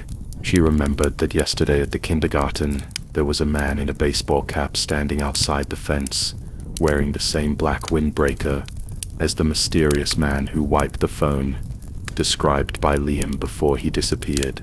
The security lights at the Quebec summit glowed coldly in the rainy night. Eleanor hid behind the fire escape in the VIP passage. When Lucas's text message arrived, "Lanford's car will be in the underground garage in 5 minutes." She touched the gun on her waist and Isabel's face flashed in the simulator. 3 hours ago, the NSA liaison patted her on the shoulder and said, "I will cooperate with this operation throughout." The sound of the engine came from far away. The black car stopped, and the moment the door opened, Eleanor and Lucas rushed out at the same time. Langford raised his hands with a strange smile on his face. "Young man, you have caught the wrong person." The sound of sirens cut through the rain. The armed team disguised as special forces surrounded her from 4 directions, and bullets flew past Eleanor's ears. She dragged Langford behind a pillar and caught a glimpse of a figure out of the corner of her eye. Chestnut curly hair stuck to the back of her neck in the rain, and the area where the little finger of her right hand was located was empty. "Isabel," she yelled. The woman turned her face to the side, and the streetlight cast a cold light on her lenses. She raised her gun, but pointed it at Langford's bodyguard. In the chaos, Langford was dragged into another car, and the sound of tires rolling over the water drowned out Eleanor's screams. In the late night at Vancouver Harbor, the lighthouse beam swept across Eleanor's profile. She stared at the screen of her phone, the notification light of new messages flickering in the darkness. "Do you think you have caught the Mirror Master? No, you just saw the side he wanted you to see." The waves crashed against the breakwater, and her reflection wavered on the water. In a trance, the shadow's right little finger seemed to be shorter. It overlapped with Isabel's broken finger, and the features of the mirror owner to form a vague outline. The phone vibrated again. This time it was an unknown number. After the call was connected, there was only a regular electric sound, like some kind of Morse code. Eleanor took out her notebook and quickly wrote down something. "Be careful, the person in the mirror is right next to you." The sea breeze blew up her police badge, and the light of the lighthouse was reflected on the metal surface. In the distance, a cargo ship was sounding its horn and setting sail, and the Harper Line logo on the ship was faintly visible in the night. Eleanor's fingertips still felt the coolness of the rain. She pressed herself against the concrete wall of the breakwater staring at Isabel as she walked towards her through the puddles. The other person's rain boots shone coldly under the light of the lighthouse, and his right hand, with severed fingers, was inserted into the pocket of his windbreaker, which he did not pull out until he stood still. In his palm lay an ID card with Isabel's face in the photo and Mirror Project B-Level Observer printed in the title column. "You finally see the real me." Isabel's voice was lighter than 3 hours ago, like a piece of ice falling on the water. Eleanor's Adam's apple moved. She remembered that 3 hours ago, in the underground garage of the summit, when the NSA liaison raised his gun, the muzzle was clearly pointed at Langford's bodyguard. "You said you arrested the wrong person. You think you're a hunter?" Isabel interrupted her, tapping the stamp on the document with her fingertips. "Since the day your mother was murdered by cross-border drug traffickers, every case you investigated and every witness you questioned was screened by us." The waves below the breakwater suddenly crashed even harder. Eleanor felt a chill on the back of her neck. Her mother's case was the trigger for her to enter the industry. The file was locked in the innermost filing cabinet of the police station, and only she and the chief had the key. Isabel turned to leave, but stopped. "Remind you, the original code authorization form for the deduction simulator in your phone was signed by me." In the rain, only Eleanor's hand, holding the certificate, was shaking. The night in Los Angeles is darker than that in Vancouver. When Lucas parked his car at the entrance of the alley, his cell phone suddenly vibrated twice. Not a text message, but a beep with an abnormal signal frequency. He quickly turned off his phone and took out the anti-eavesdropping device given by Juan from the back seat. When the red scanning light swept across the gap between the seats, a drip sound pierced the eardrum. He lay down. There is a fingernail-sized camera stuck under the seat, with a miniature GPS connected to the end of the wire. "Shit." Lucas pulled the device off, slicing his fingers with the metal edge. He recalled that 3 hours ago in the underground archives, the administrator, who said he wanted to assist in retrieving shipping records, had a fresh burn on his wrist when he handed over the documents. The mark matched that of the worker who escaped from the fire at the Harper shipping warehouse. He dug out his toolbox, ripped off the insulation on the roof antenna, and wound the copper wire into a spiral around the gear lever. The moment the jammer was activated, a string of garbled characters flashed across the car screen, and he quickly entered the fake coordinates, Pier 2 of the port of Tijuana, Mexico. When the phone was restarted, 3 unread messages popped up. "Mission completed. Coordinates received." Lucas stuffed the blood-stained monitoring device into the glove box. When he started the engine, the neon lights of the convenience store were reflected in the rearview mirror. The word "Yin" was missing from the light tube that read "Open 24 hours," like a gaping wound. When Eleanor returned to the police station, the voice-activated lights in the corridor had not yet come on. She pushed open the office door in the dark, and the blue light of the computer screen suddenly pierced her. It was a message from Maya. "New findings in the twin DNA comparison report. See you in the lab at 9 o'clock tomorrow morning." She didn't reply. Opening the drawer, the hard drive at the bottom contained all the call recordings from the past year. When the voice print analysis software started up, she could hear the keyboard tapping sound. The first call was to discuss Langford's itinerary with Isabel. The second call was to ask the NSA to help track the freighter. And the third call, the software suddenly popped up a red warning. Eleanor moved closer to the screen. The sound wave pattern of the third call had a slight peak at 1 minute and 17 seconds, as if someone had used a voice changer to suppress the tone. She remembered that Isabel came to the police station to deliver some information last week, and went to the bathroom during the trip. Her coat was draped over the back of the chair, with half of a silver device sticking out of her pocket, the same matte metal as the ID card Isabel had just handed over. At 2 o'clock in the morning, the community parks in Los Angeles were empty. Lucas put his phone on the armrest of the bench, and played a recording. "Brother Harper's people said that as long as I take the blame, they will release Clara." Clara dug her fingers into the seat. She recognized the voice as Liam's brother, with the same crying ending as Liam's. Before he disappeared, he kept saying, "Someone is helping me relieve stress." She looked up suddenly. There was a man in a gray suit who claimed to be a mental health counselor. He said he wanted to do a psychological evaluation on Liam. "What does it look like?" Lucas took out his notebook. "There's a mole on his left cheek." Clara dug her nails into her palm. "When he left, I saw the words, mirror image." Yes, it was the word mirror image. The tip of Lucas's pen punctured the page. On the top floor of Harper's Line headquarters, Isabel took off her rain-soaked glasses. In the video call, David Langford's face floated in blue light, with a mirror covering the entire wall in the background.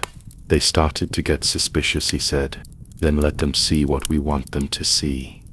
Isabel turned the ring on her ring finger, and the light reflected from the mirror swept across the base of her broken finger. "Eleanor is checking the call records, and Lucas is sending fake coordinates." "Very good." Langford ran his hand over the mirrored wall. "When they think they are close to the truth, the camera slowly zooms out." The mirror wall reflected countless Isabels and Langfords. Even the potted plants in the corners were replicated into hundreds and thousands. The whole room seemed to be poured into a huge prism. The rain stopped when Lucas parked his car in front of the community hospital. He looked at his face in the rearview mirror and took out the forged witness list from his pocket. Coleman's name was circled 3 times in red pen. The phone vibrated at this moment. It was a message from Eleanor. "Mirror project, watching us from outside the mirror since we were born." He pressed the delete key, folded the list into small pieces and stuffed them into his cigarette box. The night wind lifted the car curtain. He looked at the Red Cross sign on the top floor of the hospital and suddenly smiled. The people in the mirror thought he was running away, but they didn't know that he had just put the cigarette box into the lost and found box at the nurse's station. At 3:17 a.m., Lucas knocked on Coleman's apartment door. The door chain was unfastened half an inch, and the old man's blue eyes narrowed into a line through the crack of the door. "Detective Romero, at this time, I want to join the new order." Lucas slapped the forged witness list against the door frame, and rain dripped down his sleeves onto the edge of the list. "The police have been investigating Harper Shipping for 3 months, and they haven't pulled out even the sting. I've had enough." Coleman's Adam's apple moved. He opened the door, and Lucas smelled sandalwood incense mixed with rust. Exactly the same smell as in the secret room on the top floor of Harper's Line. "Prove your sincerity." Coleman pointed to the black plastic bag on the coffee table. 5 in the morning, Santa Monica Pier Warehouse. Someone wants to deal with a body, and you are responsible for carrying it. Lucas clutched the plastic bag tightly, inside of which was a hard pistol with the silencer removed. When he turned around, he caught a glimpse of Coleman's hand on the phone in the entrance mirror. The call to inform the people who have turned from darkness to light should have been made. At the same time, the cold light in the Vancouver Forensic Laboratory made Maya's face turn blue. She stared at the fingerprint comparison chart on the computer screen. The vortex of the fingerprint on her right thumb had a crack at a deviation of... The phone vibrated. It was a message from Eleanor, Langford's fingerprint sample. Maya overlapped the 2 sets of data. On the left is David Langford's fingerprint in the police file, and on the right is the fingerprint left by the mirror owner when signing the document at Harper Shipping. The rotation angle of the center of the vortex is indeed different by... She quickly retrieved the records of plastic surgery from 3 years ago and found the keywords in the facial bone reshaping project. Correction of the distal thumb joint. The moment the encrypted email send button was pressed, a slight friction sound was heard from the ventilation vents of the laboratory. Maya grabbed the scalpel, but only saw a gray sparrow hit the glass and flew away with a flutter. In an underground internet cafe in Mexico City, Ghost plugged the USB drive into a broken computer. In the surveillance video, David Langford was unbuttoning his shirt and the man opposite him was taking off his coat. As the two exchanged clothes, Langford's gold cufflinks flashed. They were the same ones that had appeared in the LAPD evidence room 3 days earlier, engraved with the same letter. Ghost lit a cigarette, and the spark illuminated the timestamp on the screen. 2304, May 17th, 2023. Exactly 1 hour before the body of the man was found in Vancouver. He divided the video file into 10 copies and sent them to Eleanor's 6 backup mailboxes. The last copy was inserted into Lucas's encrypted channel. Eleanor's game simulator unfolded a 3D map in her mind. The VIP room of the Quebec summit was disassembled into countless spots of light. She stared at Langford's movements. Every day from 15:07 to 15:30, he would lock the door for a lunch break, and the air conditioning outlet was located right in front of the fire alarm in the corner. Requesting for perimeter security clearance, she said into the intercom, her fingers rapidly tapping on the virtual keyboard. Reason: suspected terrorists are using the summit to transport explosives. When the tiny detector was attached to the inside of the fire alarm, she heard her own heartbeat. 3 hours later, the detector sent back a vague voice. Operation Zero, execute according to Plan B. Langford's voice was mixed with the hum of the air conditioner, and Eleanor amplified the audio tenfold, capturing the faint sound of waves in the background, exactly the same as the ambient sound in the cockpit of the Neptune freighter, owned by Harper Line. The iron doors of the warehouses on the Santa Monica Pier creaked. Lucas was carrying the body bag, and the stench of decay seeped out from the cracks. The man in the black suit shone a flashlight in his face. Coleman said, "You are reliable. I want to see Langford." Lucas threw the body bag on the concrete floor. "After I deal with this one, I want to know where the core of the new order is." The man's pupils shrank. He squatted down and unzipped his pants, and the face of a corpse suddenly popped out. It was the nurse who disappeared in the community hospital last week. There was a cross-shaped scar on his left wrist, exactly the same as the photo of the mirror subject sent by the ghost. Lucas dug his nails into his palms. He grabbed the gasoline barrel and poured it on the body. As the flame of the lighter got close, sirens sounded outside the warehouse. "Police!" The man ran away. Lucas stared at the burning body bag and saw half a photo fall out of it. It was a childhood photo of Liam and his brother, with Scapegoat A written on the back in red pen. 3 hours later, the blinds in Coleman's office were drawn tightly.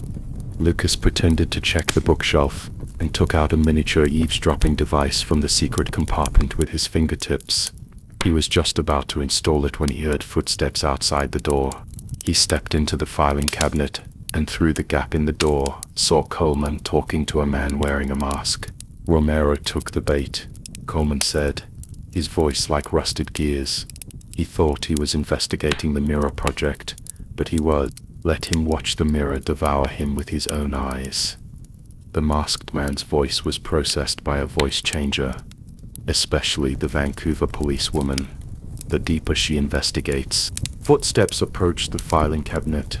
Lucas held his breath and heard the sound of Coleman opening the drawer. The cigarette box he had accidentally left at the nurse's station this morning was now lying on the top shelf of the drawer. The phone vibrated in his trouser pocket. It was a message from Eleanor. Operation 0 Hour Neptune. Lucas stared at the tip of a pair of leather shoes dangling outside the gap in the filing cabinet and suddenly laughed.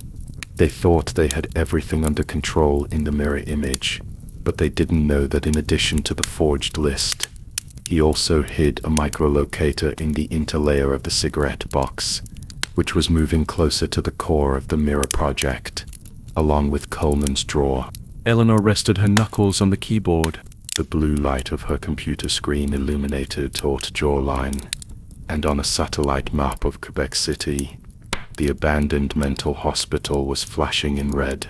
3 hours ago, she imported Langford's voice file into the voice print analysis software. The background sound of the waves was mixed with a 0.7-second electric current noise, and its frequency was exactly the same as the communication interference of the ghost ship in the cross-border crime database 3 years ago.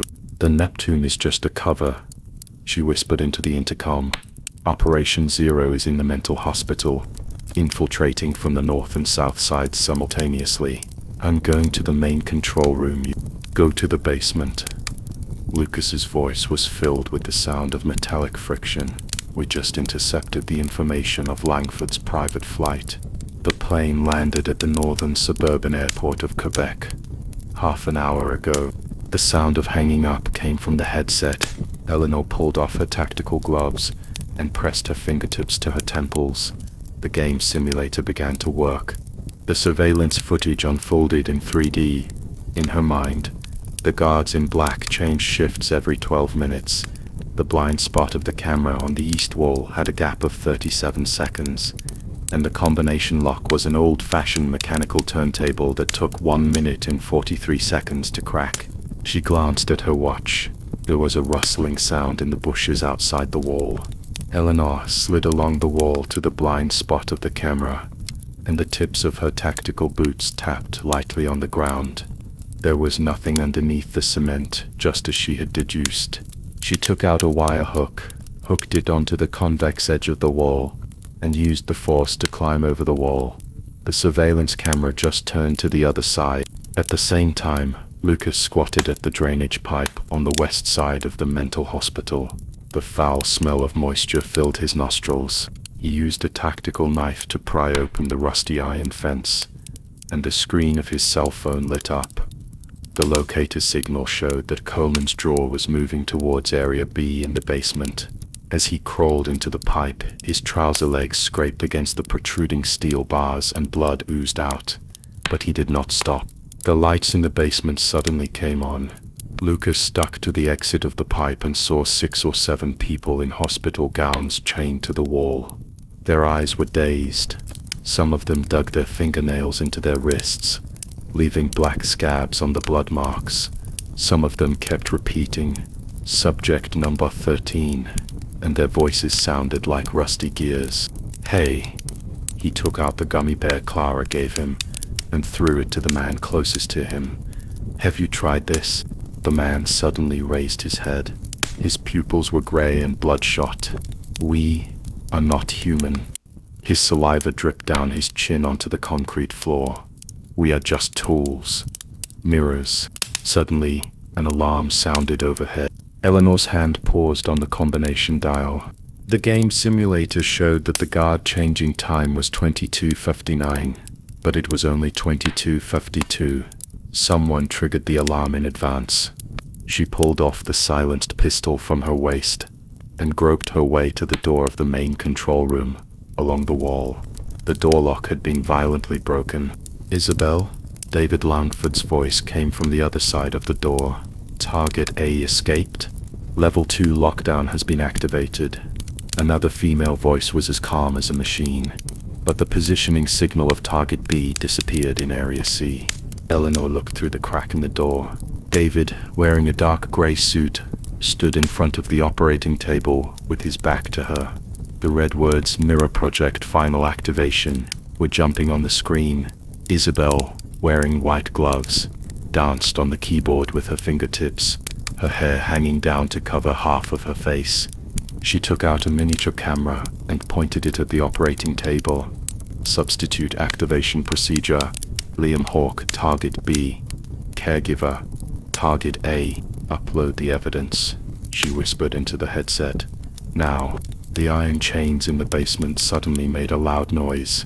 When Lucas turned around, the man with gray-white pupils was banging his head against the wall. His chains stretched straight. They want to change faces, change memories, become another person. Who? Lucas grabbed his shoulders. "Langford?" The man suddenly laughed, and blood foam splashed on Lucas's police badge. The Mirror Master said, "Every ordinary person can become a perfect substitute, as long as..." His pupils suddenly shrank to the size of a needle tip, "as long as they destroy their original self." The overhead lights went out. The moment the emergency lights came on, Lucas saw David Langford standing at the basement stairs. He held the gun in his hand, the muzzle pointed at him. "Detective Romero, we are 10 minutes earlier than expected."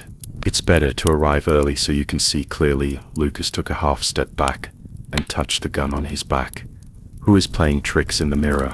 David's expression did not change. He even smiled. Don't you want to be a more perfect version of yourself, without an immigration label, without the discriminatory looks during investigations? What I need is truth. Lucas pulled the trigger. The bullet shattered the dressing mirror behind David. Amid the flying debris, a dozen Davids were reflected in the mirror, each holding a gun, and each smiling. The real David fell in a pool of blood. His eyes seemed to have been drained of all light. "Eleanor," Lucas yelled into his headset. "Master control room. Upload completed." Eleanor's voice was filled with electrical noise. "Automatic broadcast starts at 23 AZOD, and the face of the mirror owner will be broadcast live to the world." She paused. "But the door is locked, I need." The siren suddenly turned into piercing screams. Eleanor stared at the operating screen, cold sweat running down the back of her neck into her collar. The countdown of the automatic broadcast stopped. Isabel disappeared at some point, and footsteps were heard coming from the ventilation vent of the main control room, getting closer and closer. She grabbed the tactical backpack on the table and took a last look at David's body on the screen. The mirror fragments were still shining coldly on the ground. "The evacuation route has changed," she said into her headset. "Listen, no matter what happens." Communications were suddenly interrupted. Eleanor took out the lock-picking tool she carried with her, and the moment her fingertips touched the keyhole, a metallic collision sound was heard outside the door. She looked up and saw on the surveillance screen that a dozen people wearing gas masks were running from the other end of the corridor, the guns in their hands reflecting cold light. The watch shows 22 0-hour action, 1 minute and 13 seconds left. As soon as Eleanor's lock-picking tool was inserted into the keyhole, the metal door shook. She took a half step back, threw the tactical backpack on her shoulder, and reached for the pistol at her waist with her right hand. The door hinge made a harsh squeak, and 3 people wearing gas masks rushed in, pointing their guns at her. "Put down your weapons," the leader shouted. She let go of the gun and raised her hands. My eyes swept over the other person's armband. "Vancouver Municipal Mental Hospital Security. Cooperate with the evacuation." The other party pressed the butt of the gun against her lower back. "Stand by the helicopter on the rooftop." There were emergency lights every 5 meters in the underground passage. In the dim light, Eleanor counted the steps. When I reached the 7th step, I suddenly heard the dull sound of leather boots stepping on the ground from the front. 7 people poured out from the corner. The middle-aged man in the lead took off his security hat, revealing his graying temples. Leonard Foster, the Summit Security Director, the maple leaf badge on his chest gleamed coldly, and his cufflinks were emblazoned with the provincial flower of Quebec. "Detective Carter," his voice was like frozen steel. "The data you uploaded has triggered a national security red response." "Who authorized it?" Eleanor paused. I, Leonard raised his hand, and 2 people behind him stepped forward and handcuffed her arms. "Temporary detention center." The moment the handcuffs were buckled around his wrists, Eleanor caught a glimpse of the tiny scratches on the edges of his cufflinks. Those were the wear and tear that only came from long-term wear, and were definitely not a temporary disguise. The cufflinks of Mirror Project members are usually made of custom titanium alloy, which will not leave such marks. As the convoy started, she deliberately rammed the car door with her shoulder. When the car body was jolted, the handcuffs hit the car window, making a crisp click sound. Leonard tilted his head. "Do you know mirror image?" she whispered in French. His pupils shrank to pinpoints. The emergency light in the basement flashed 3 times and went out. Lucas took out his cell phone to illuminate the room. David's body was curled up in the corner with black blood at the corner of his mouth. He kicked over the metal operating table next to him. Parts fell out, and the screen suddenly lit up automatically. The woman in the video wore a bronze mask, and her voice was like a twisted steel wire. "Welcome to Mirror Shadow." "Fuck!" Lucas held up his phone to record the video. Speak clearly. Any ordinary person would make a perfect replacement. The masked woman interrupted him. Including you, Detective Romero. The phone suddenly vibrated and went numb. Lucas looked down and saw a missed call from Eleanor. The last message was, "Evacuation was blocked, Leonard." Boom. Debris fell from the ceiling. Lucas looked up and heard the sound of cement breaking through the cracks in the wall. Isabel stepped out from the shadows, her fingertips still stained with the oil from the terminal. The self-destruct sequence has been activated. Are you crazy? Someone has to clean up a mess. She pulled off her tie, revealing a silver butterfly tattoo on her collarbone. Tell Eleanor that you'll never catch the real me. Before she finished her words, she turned and rushed into the secret passage. The cracks in the wall instantly spread into a spider web. Lucas pounced on David's body, dragging him toward the stairs by his ankles. The rubble hit his back, and he heard the scream of twisted steel above his head. The escort vehicle was speeding on the highway. Eleanor stared at the old scar on the back of Leonard's neck, a knife wound that ran diagonally across the cervical vertebrae and healed roughly. The killers of the Mirror Project would not leave such a loophole. Mirror Shadow is their new code name. Leonard suddenly spoke in a very low voice. In the Quebec intelligence leak case 3 years ago, the informant last mentioned this word. Why are you helping me? Because the real Mirror Project, he gripped the steering wheel, his knuckles turning white, was infiltrated 3 years ago. The convoy turned into a fork in the road. Eleanor saw the road sign through the car window, 12 kilometers outside the summit. Leonard's hand was quietly on the car radio, his thumb hovering over a channel button. Here we are, he said. The car stopped at an abandoned logging site.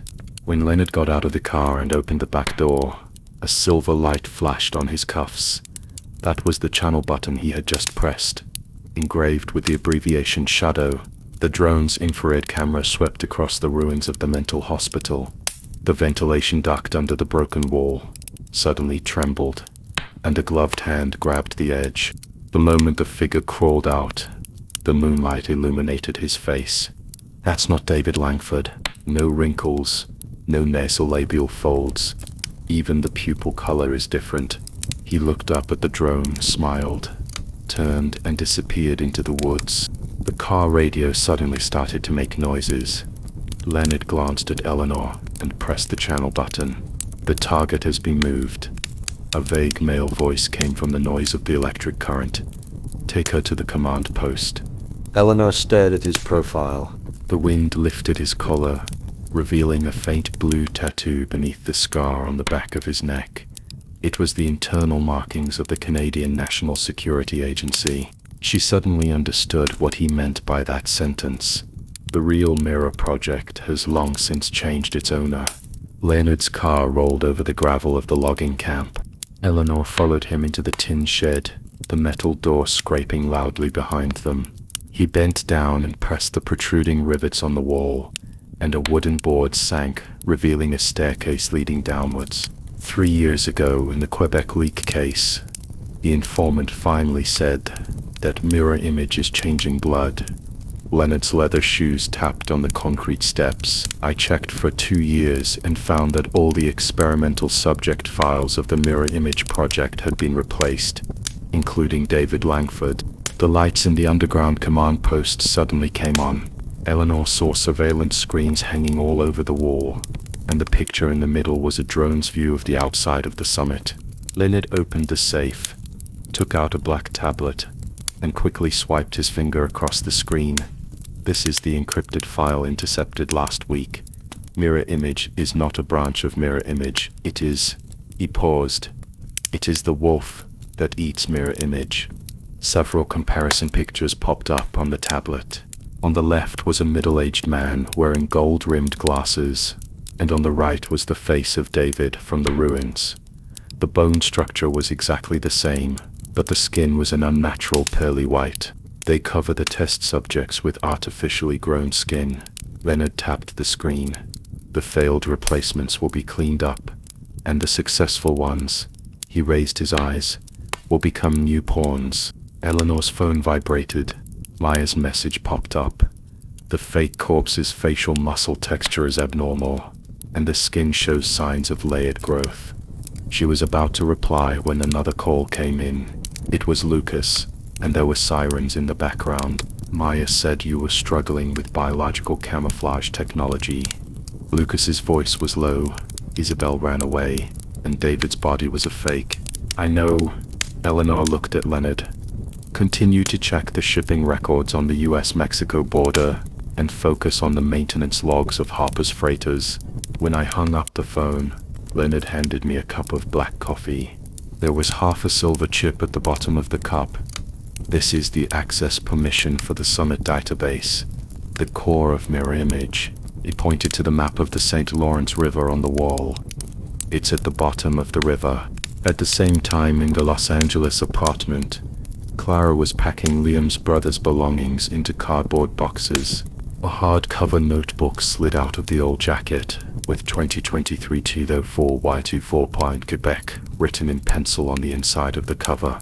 She opened it and found that every page was covered in garbled characters. At the end was a subway ticket with the destination being locker number 17 at Central Station. The subway tunnels in Quebec smell musty. Clara clutched the ticket and counted to the 17th locker. The number on the combination lock was 739, that appeared repeatedly in the notebook. The moment the metal door opened, the smell of rotten leaves mixed with rust poured out. A woman was curled up inside. Her gray hair was matted together, and there was a fresh knife wound on her wrist. They're here to clear the area again. The woman raised her head. Her eyes were cloudy gray-blue. I'm Annabelle, Subject 07 of the Mirror Project. Clara took a half-step back and bumped into the wall. Anna grabbed her sleeve with amazing strength. Mirror Shadow changes his substitute identity every 3 months, with a new name, new fingerprints, and a new life. The list is in my necklace. She pulled open her collar, and a micro USB flash drive was hanging on the silver chain. There are 8 in the United States, 5 in Canada, and 3 in Europe. Why tell me? Clara's voice trembled. Because your boyfriend's brother, Anna dug her nails into the back of her hand, is also their failure.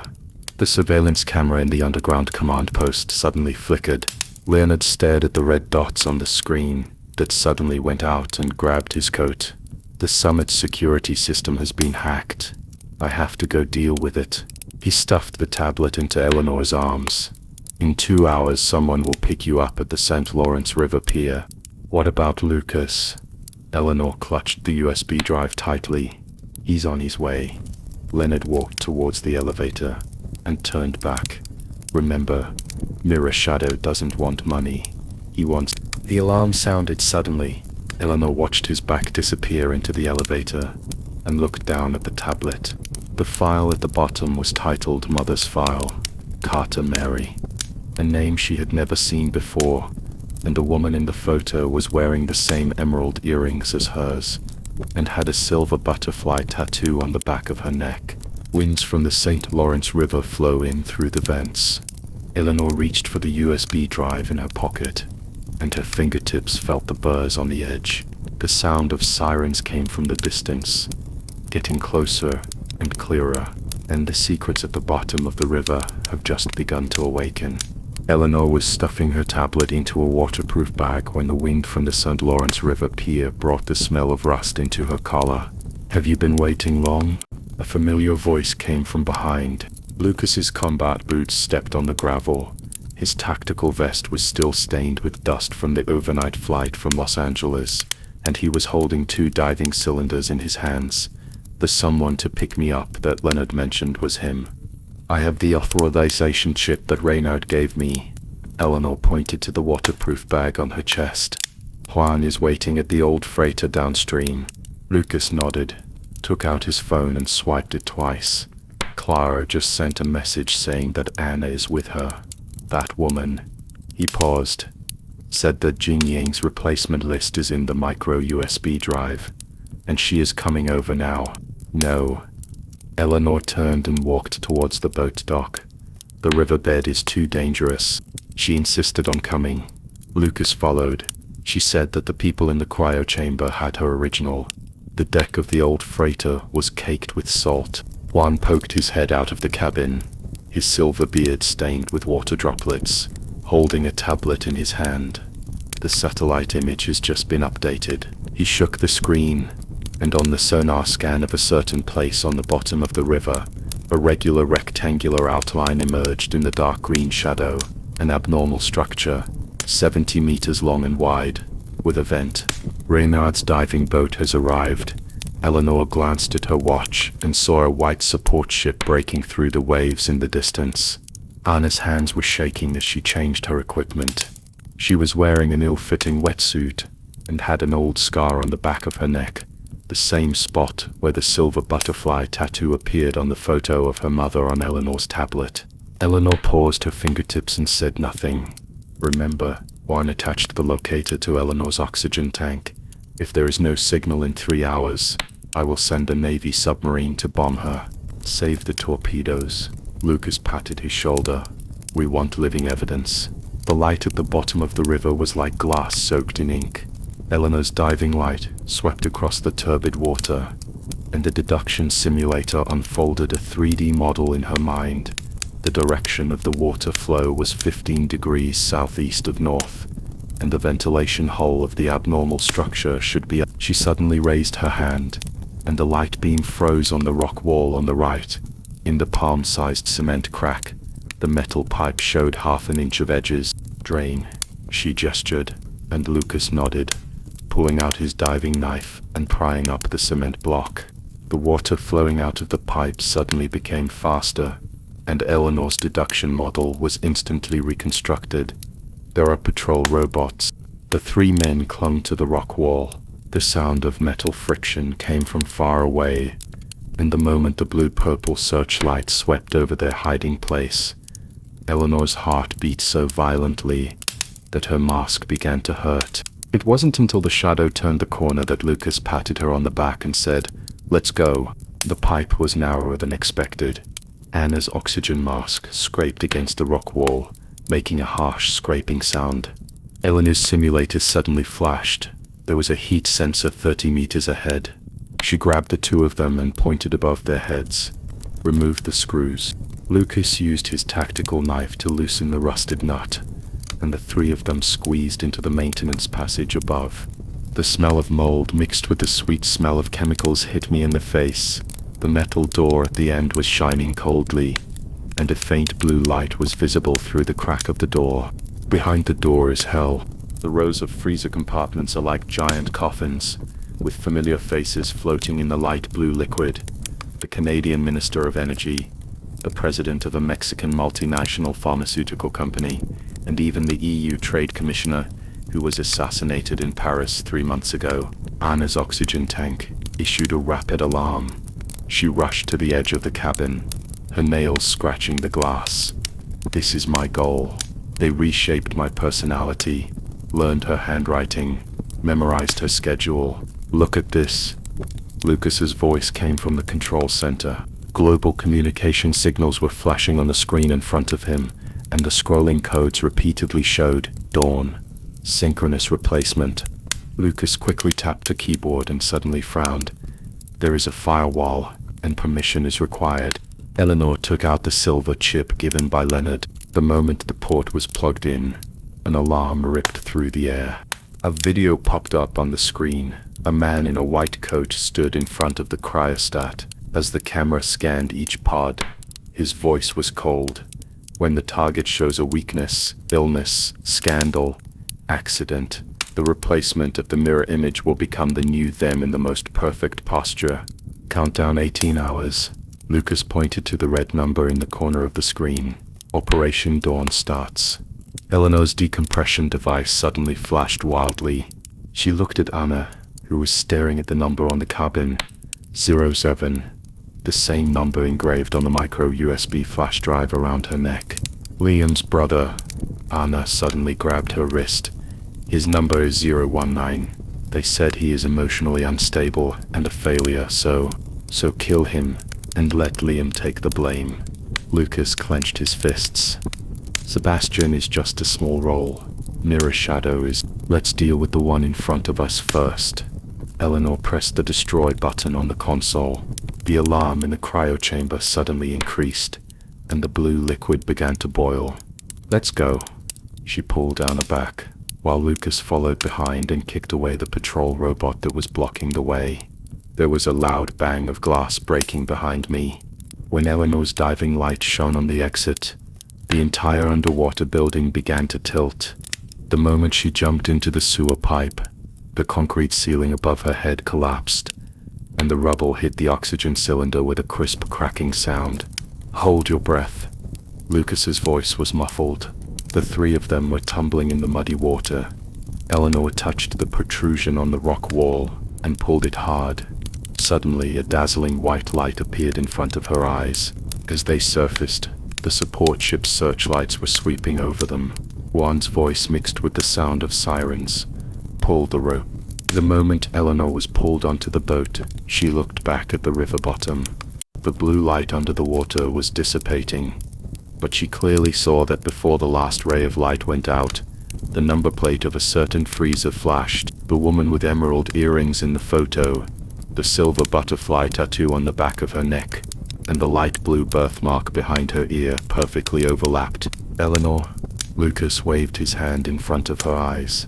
She lowered her head and found that the tablet computer in the waterproof bag had been turned on at some point. The photo in her mother's file was glowing with a cold light. In the distance, the waves of the St. Lawrence River rolled up broken metal pieces onto the dock, one of which was shining with a faint blue light, like some kind of undestroyed chip. The secret at the bottom of the river has only been half revealed. As the beam of the diving light swept across the tilted console, Eleanor's boot kicked against the metal chair leg. A suppressed sob rolled out from the shadows. Lucas's flashlight immediately switched over. The woman in the white coat huddled in the corner between the console and the wall, her knees pulled up to her chin, blue liquid dripping from the ends of her hair, the same color as the culture medium in the freezer. There were broken restraints around her wrists, and blood was oozing from between her fingernails. Codename Dawn. Dawn will not come. Her lips opened and closed mechanically, like an old tape with the loop button pressed. Erna suddenly grabbed Eleanor's sleeve and said, "It's Claire Duncan, the youngest main researcher of the Mirror Project. Officials said she died in a laboratory fire 3 years ago." Lucas squatted down and used a tactical knife to push away the wet hair on the woman's forehead. There was a lavender bruise on the back of her neck, shaped like a butterfly overlapping with the outline of the tattoo on cryopods. Go. The muffled sound of concrete cracking came from overhead. Eleanor bent down to hug someone, but Claire suddenly jumped up and scratched the back of her hand with his nails. But that fierceness only lasted for 2 seconds, and she collapsed again, repeating, "The dawn will not come." When the searchlight on the surface pierced the murky river water, Leonard's helicopter was already hovering in midair. The moment the rescue rope was dropped, Eleanor stuffed Claire into Anna's arms and fastened the safety lock herself. "The medical team is on standby at the dock." Leonard's voice came through the headset, and the wind lifted his black windbreaker. But she must be isolated. As soon as the cabin door closed, the helicopter climbed sharply. Lucas unzipped his diving suit and poured the metal fragments from the waterproof bag onto the seat. A data chip torn from a laboratory console, with frozen culture fluid still on the edges. The firewall is breached. His fingers flew across the tablet, and the encrypted file cracked like broken glass. "Look at this." Eleanor leaned forward. There was a list on the screen, with coordinates and the note seed replacement next to each name. Her breath stopped when the last row of coordinates popped up. Montreal, the kindergarten where Clara worked, was in that area. Lucas has already dialed the number. There was only a busy tone in the receiver. He hung up and redialed, his knuckles turning white. She never refuses to answer the phone. Leonard suddenly leaned forward, his shadow covering the screen. Dawn is not the code name of the operation. His voice was very low. It is their ultimate goal, to replace a current head of state. As the helicopter flew over the St. Lawrence River, a medical vehicle was already waiting in the underground garage of the secret base. The moment Claire was lifted onto the gurney, Eleanor grabbed her wrist. His skin was incredibly hot and his pulse was beating like a snare drum. "Decoder. Analyzing language patterns," she whispered. A green data stream immediately popped up on the retina. When Claire repeated "the dawn will not come," her pupils contracted at an abnormal frequency, and her breathing intervals became irregular, typical symptoms of implanted suggestion control. Eleanor's face was reflected in the one-way glass of the interrogation room. She pressed the play button, and a mechanical voice came from the speaker. "Near a master's order, disarm the secondary defense." Claire's fingers suddenly twitched. She raised her head suddenly. The turbidity in her eyes was like fog blown away by the wind. "Isabel." Her voice was hoarse. "Isabel is still alive. She is in Washington." The next second she collapsed back into her chair, repeating, "The dawn will not come." Eleanor's simulator made a slight beep. The data stream on the retina suddenly converged into a global map. New York, London, Berlin, Tokyo, and Washington. 5 red dots, lit up one after another like 5 bombs counting down. "This is not the end." Leonard's voice came from behind. "This is the beginning." Lucas's phone vibrated at this moment. He checked the caller ID, looked up and said to Eleanor, "Victor is here, waiting in the parking lot." Eleanor looked out the window. In the twilight, a man in a black jacket leaned against an SUV, holding an unlit cigarette in his mouth. When he looked up, his eyes swept across the interrogation room on the second floor and paused for half a second. The coordinates of Montreal were still flashing on Lucas's tablet. He closed the device and rubbed his fingertips over Clara's last message. "The children drew a rainbow today and are waiting for you to see it." As the roar of the helicopter faded away, Victor tossed the car keys over to him. "I hacked half of the security system of the abandoned hospital." Lucas took the key, the metal surface still warm from his body temperature. He lowered his head to adjust his holster and caught a glimpse of 2 tactical flashlights on the passenger seat, one new and one old, with the bulb heads polished to a shine. "Let's go," he said. The taillights of the car cut through the night, heading towards Montreal.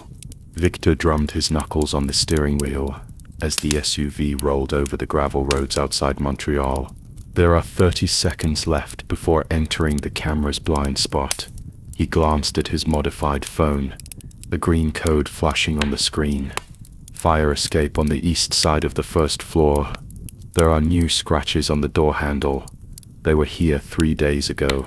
Lucas touched the Glock pistol at his waist and stepped onto the rusty steps with his tactical boots. The glass of the abandoned hospital had long been smashed to pieces, and the wind blew in dust that danced in the beam of his flashlight. "The third room, on the left." Victor's voice came from the intercom. "The thermal imaging shows an electromagnetic pulse. The terminal is there." The door hinges squeaked harshly. Lucas paused with his gun in hand. In the middle of the room stood a machine emitting a cold light, with the words "Please verify" lit up in a faint blue on the screen, and half a fingerprint still left on the metal table. "This is a biometric terminal." Victor squeezed in, tapping the keyboard quickly with his fingertips.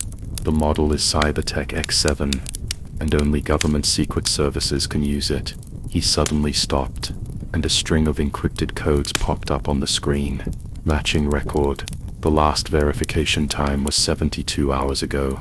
Lucas leaned closer, and his pupils shrank sharply. In the target identity column at the bottom of the screen, it was clearly written, "Clara Santos, teacher at Rose Garden Kindergarten in Los Angeles." In the list of related personnel, the photo next to the name of replacement is the colleague that Clara always mentioned, Emily with a low ponytail. Damn it. Lucas pressed his thumb hard on the edge of the table. Emily was helping Clara pass out cookies to the kids last week. Victor's fingers danced on the keyboard. The terminal records show that the replacement's iris, voice print, and DNA matches 99.7%. They want Emily to become Clara. Just then, the phone vibrated. Lucas looked down and saw a message from Clara. Emily didn't wear her usual blue scarf today. She hid in the storage room and made a phone call for half an hour. Clara's palms were sweaty as she stuffed the phone back into her pocket. She stared at the officer behind the reception desk of the police station. His name tag read Mark Reynolds, but his eyes were too gentle. Last time in the kindergarten, the security guard whose foot was stepped on by a child was more angry than him. You said your colleague's behavior was abnormal?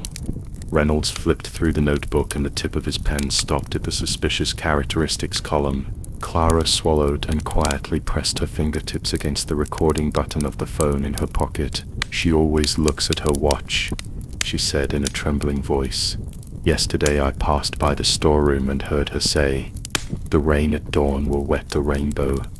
This is the nursery rhyme I taught the children. She has never heard it before. Reynolds' pen paused. Clara's heart jumped into her throat. She remembered the safe word Lucas taught her, and added, "By the way, she has a mole on her left earlobe. It's very small, like it was poked by a pen tip." When Reynolds looked up, his smile remained unchanged, but his pupils shrank to the size of pinpoints. The crystal chandeliers in the private club cast tiny shadows on the ends of Isabel's hair.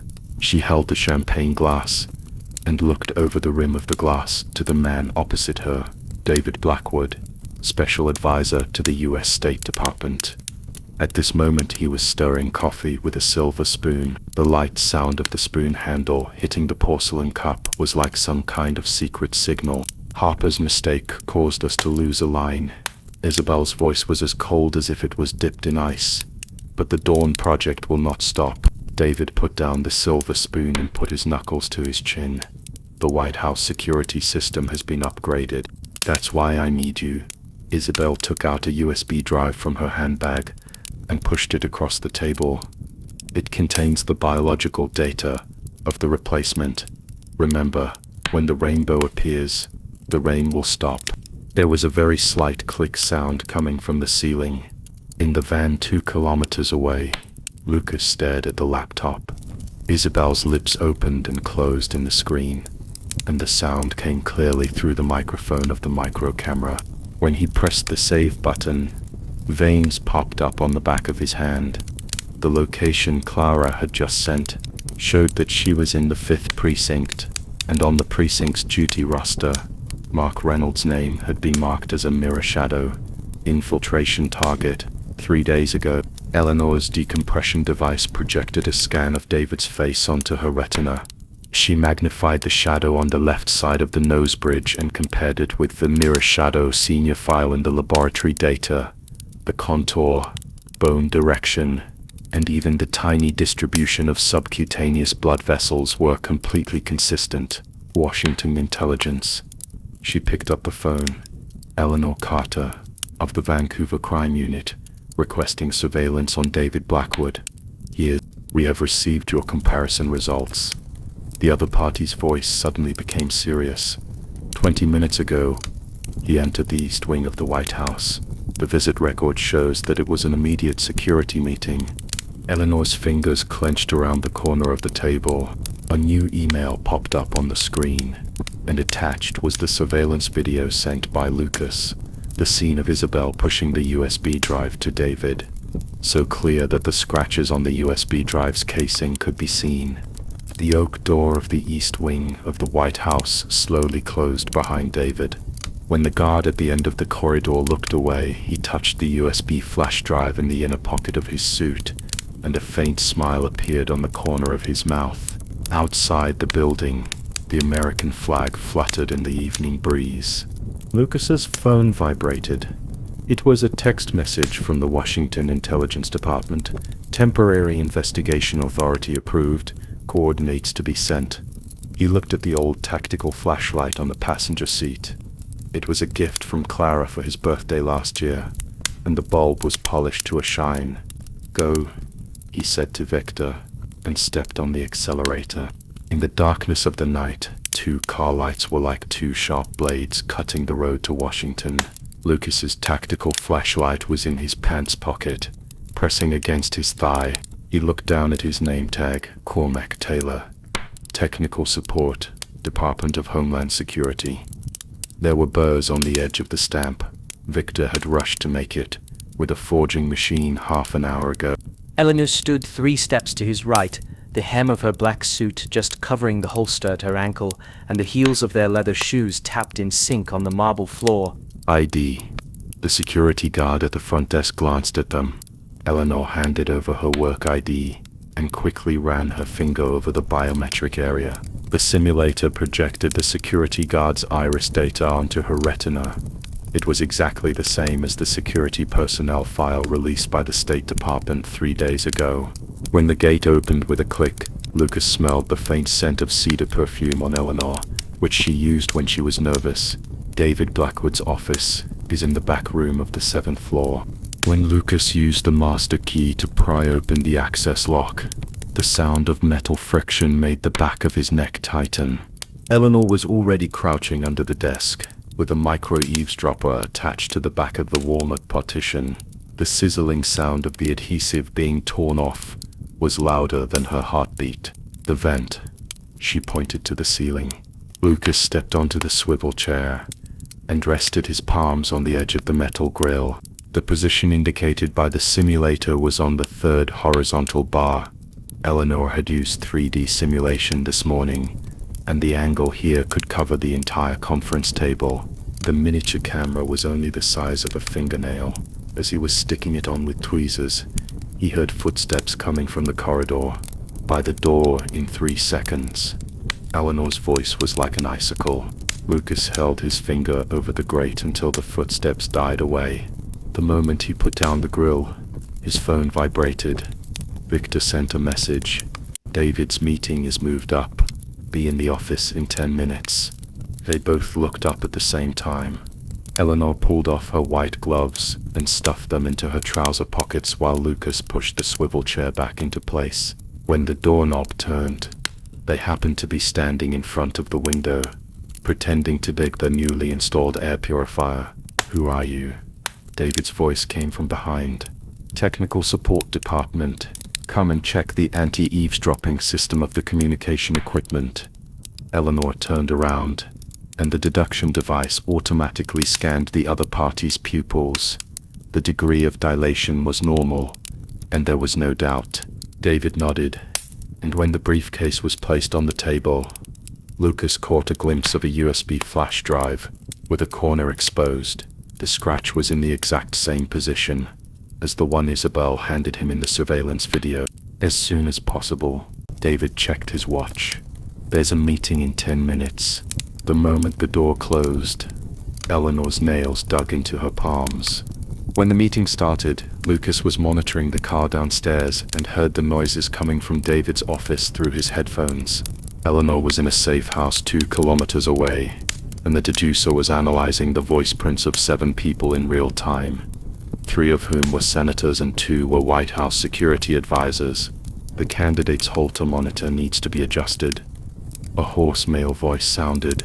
Premature ventricular beats must appear before the public speech next Wednesday. The replacement's biological data matches 99.7%. David's voice was calm.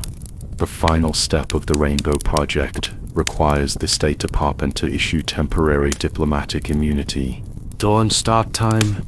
The night when the moon is at its darkest. Lucas's fingers flew on the keyboard, and the recording file was divided into 17 fragments and uploaded to the Interpol cloud. He caught a glimpse of Victor's screen, out of the corner of his eye.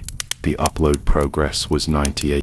Alarms rang almost simultaneously, and red text flashed on the screen. The target device triggered the anti-eavesdropping program. In the safe house, Eleanor's simulator suddenly went black. She grabbed her phone and called Lucas.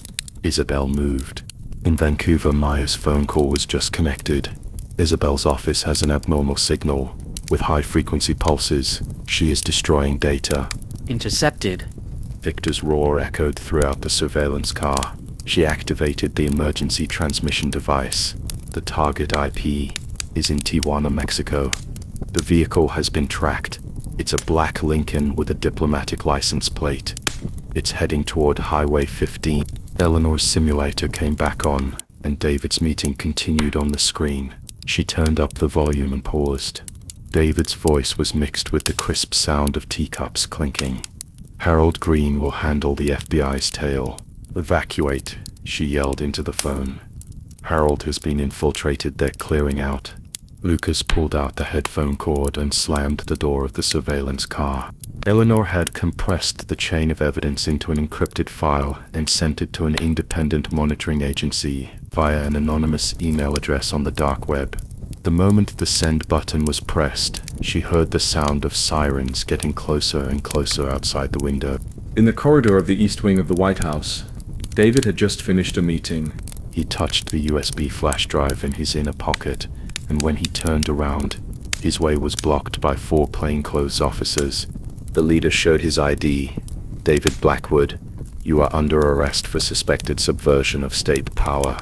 David smiled, with ice floating in the fine lines at the corners of his eyes. Do you think you won? We are everywhere. On Highway 15, a black Lincoln was stopped by 3 police cars. Isabel rolled down the car window, and the evening breeze blew her hair. The setting sun in the distance dyed the skyline blood red. She looked at the police lights chasing her in the rearview mirror and whispered, "The game is not over yet." Eleanor's phone vibrated. It was a confirmation email from Interpol. The chain of evidence has been received and a global arrest warrant is in effect. She looked out the window. The lighthouse at Vancouver Harbor flickered in the twilight, just like the connected clues in the deduction device, linked together, but never able to illuminate the shadows behind the mirror. That's the end of tonight's story. Thank you for listening. Have a good sleep. Good night, dear wanderer.